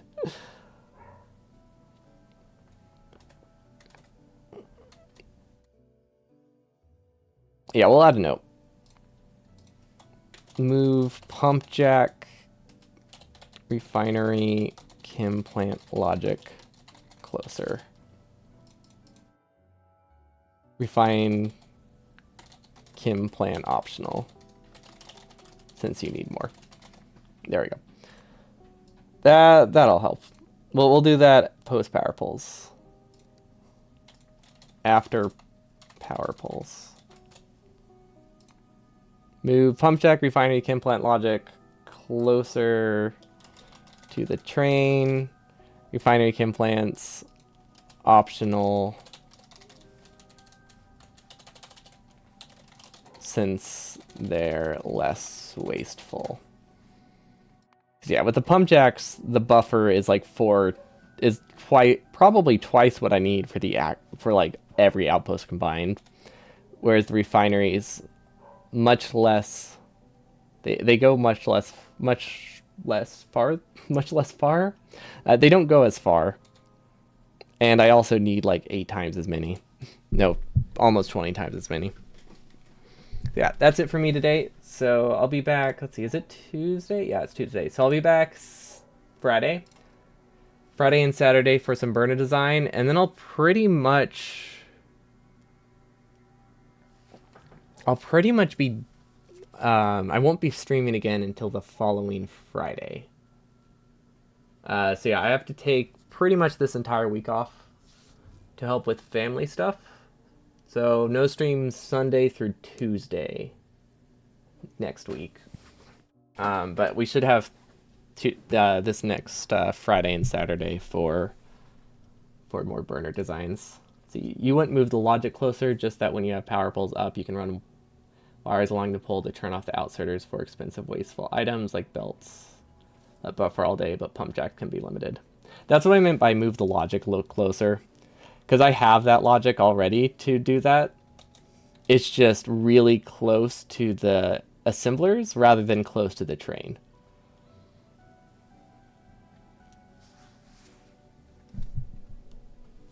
There's a possibility I could actually just read from the belt.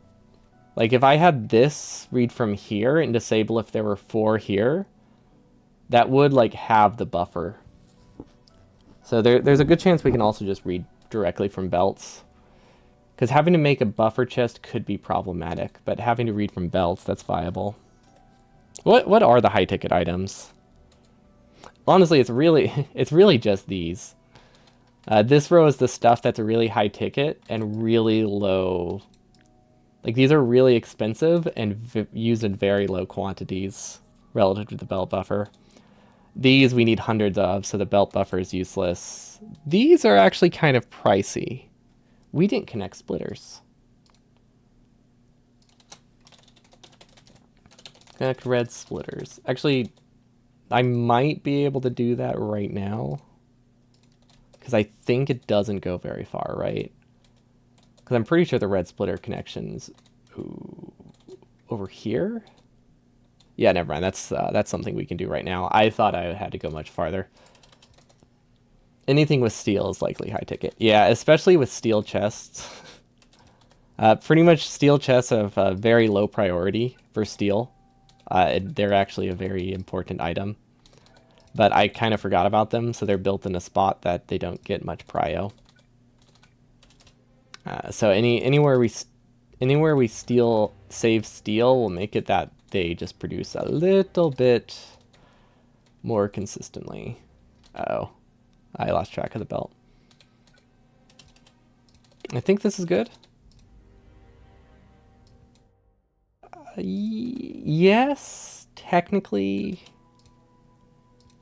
I kind of actually want to go around because I don't know what side it's on. I don't know how that got flipped. Okay, and then we move this over, then we sideload here. And now it doesn't matter what side the inserter is on. I was going to sideload it here, but that's like a 50-50 shot on if the splitters are outputting on the correct side. So yeah, we'll just do that. These are, I think these could be considered low high ticket, except for the fact that they're absolute lowest priority. So I don't think those matter. So yeah, it's pretty much just this. These are actually produced pretty close to where they're consumed, so I don't think those matter. Steel chests actually do matter. So we'll add steel chests, big poles, substations.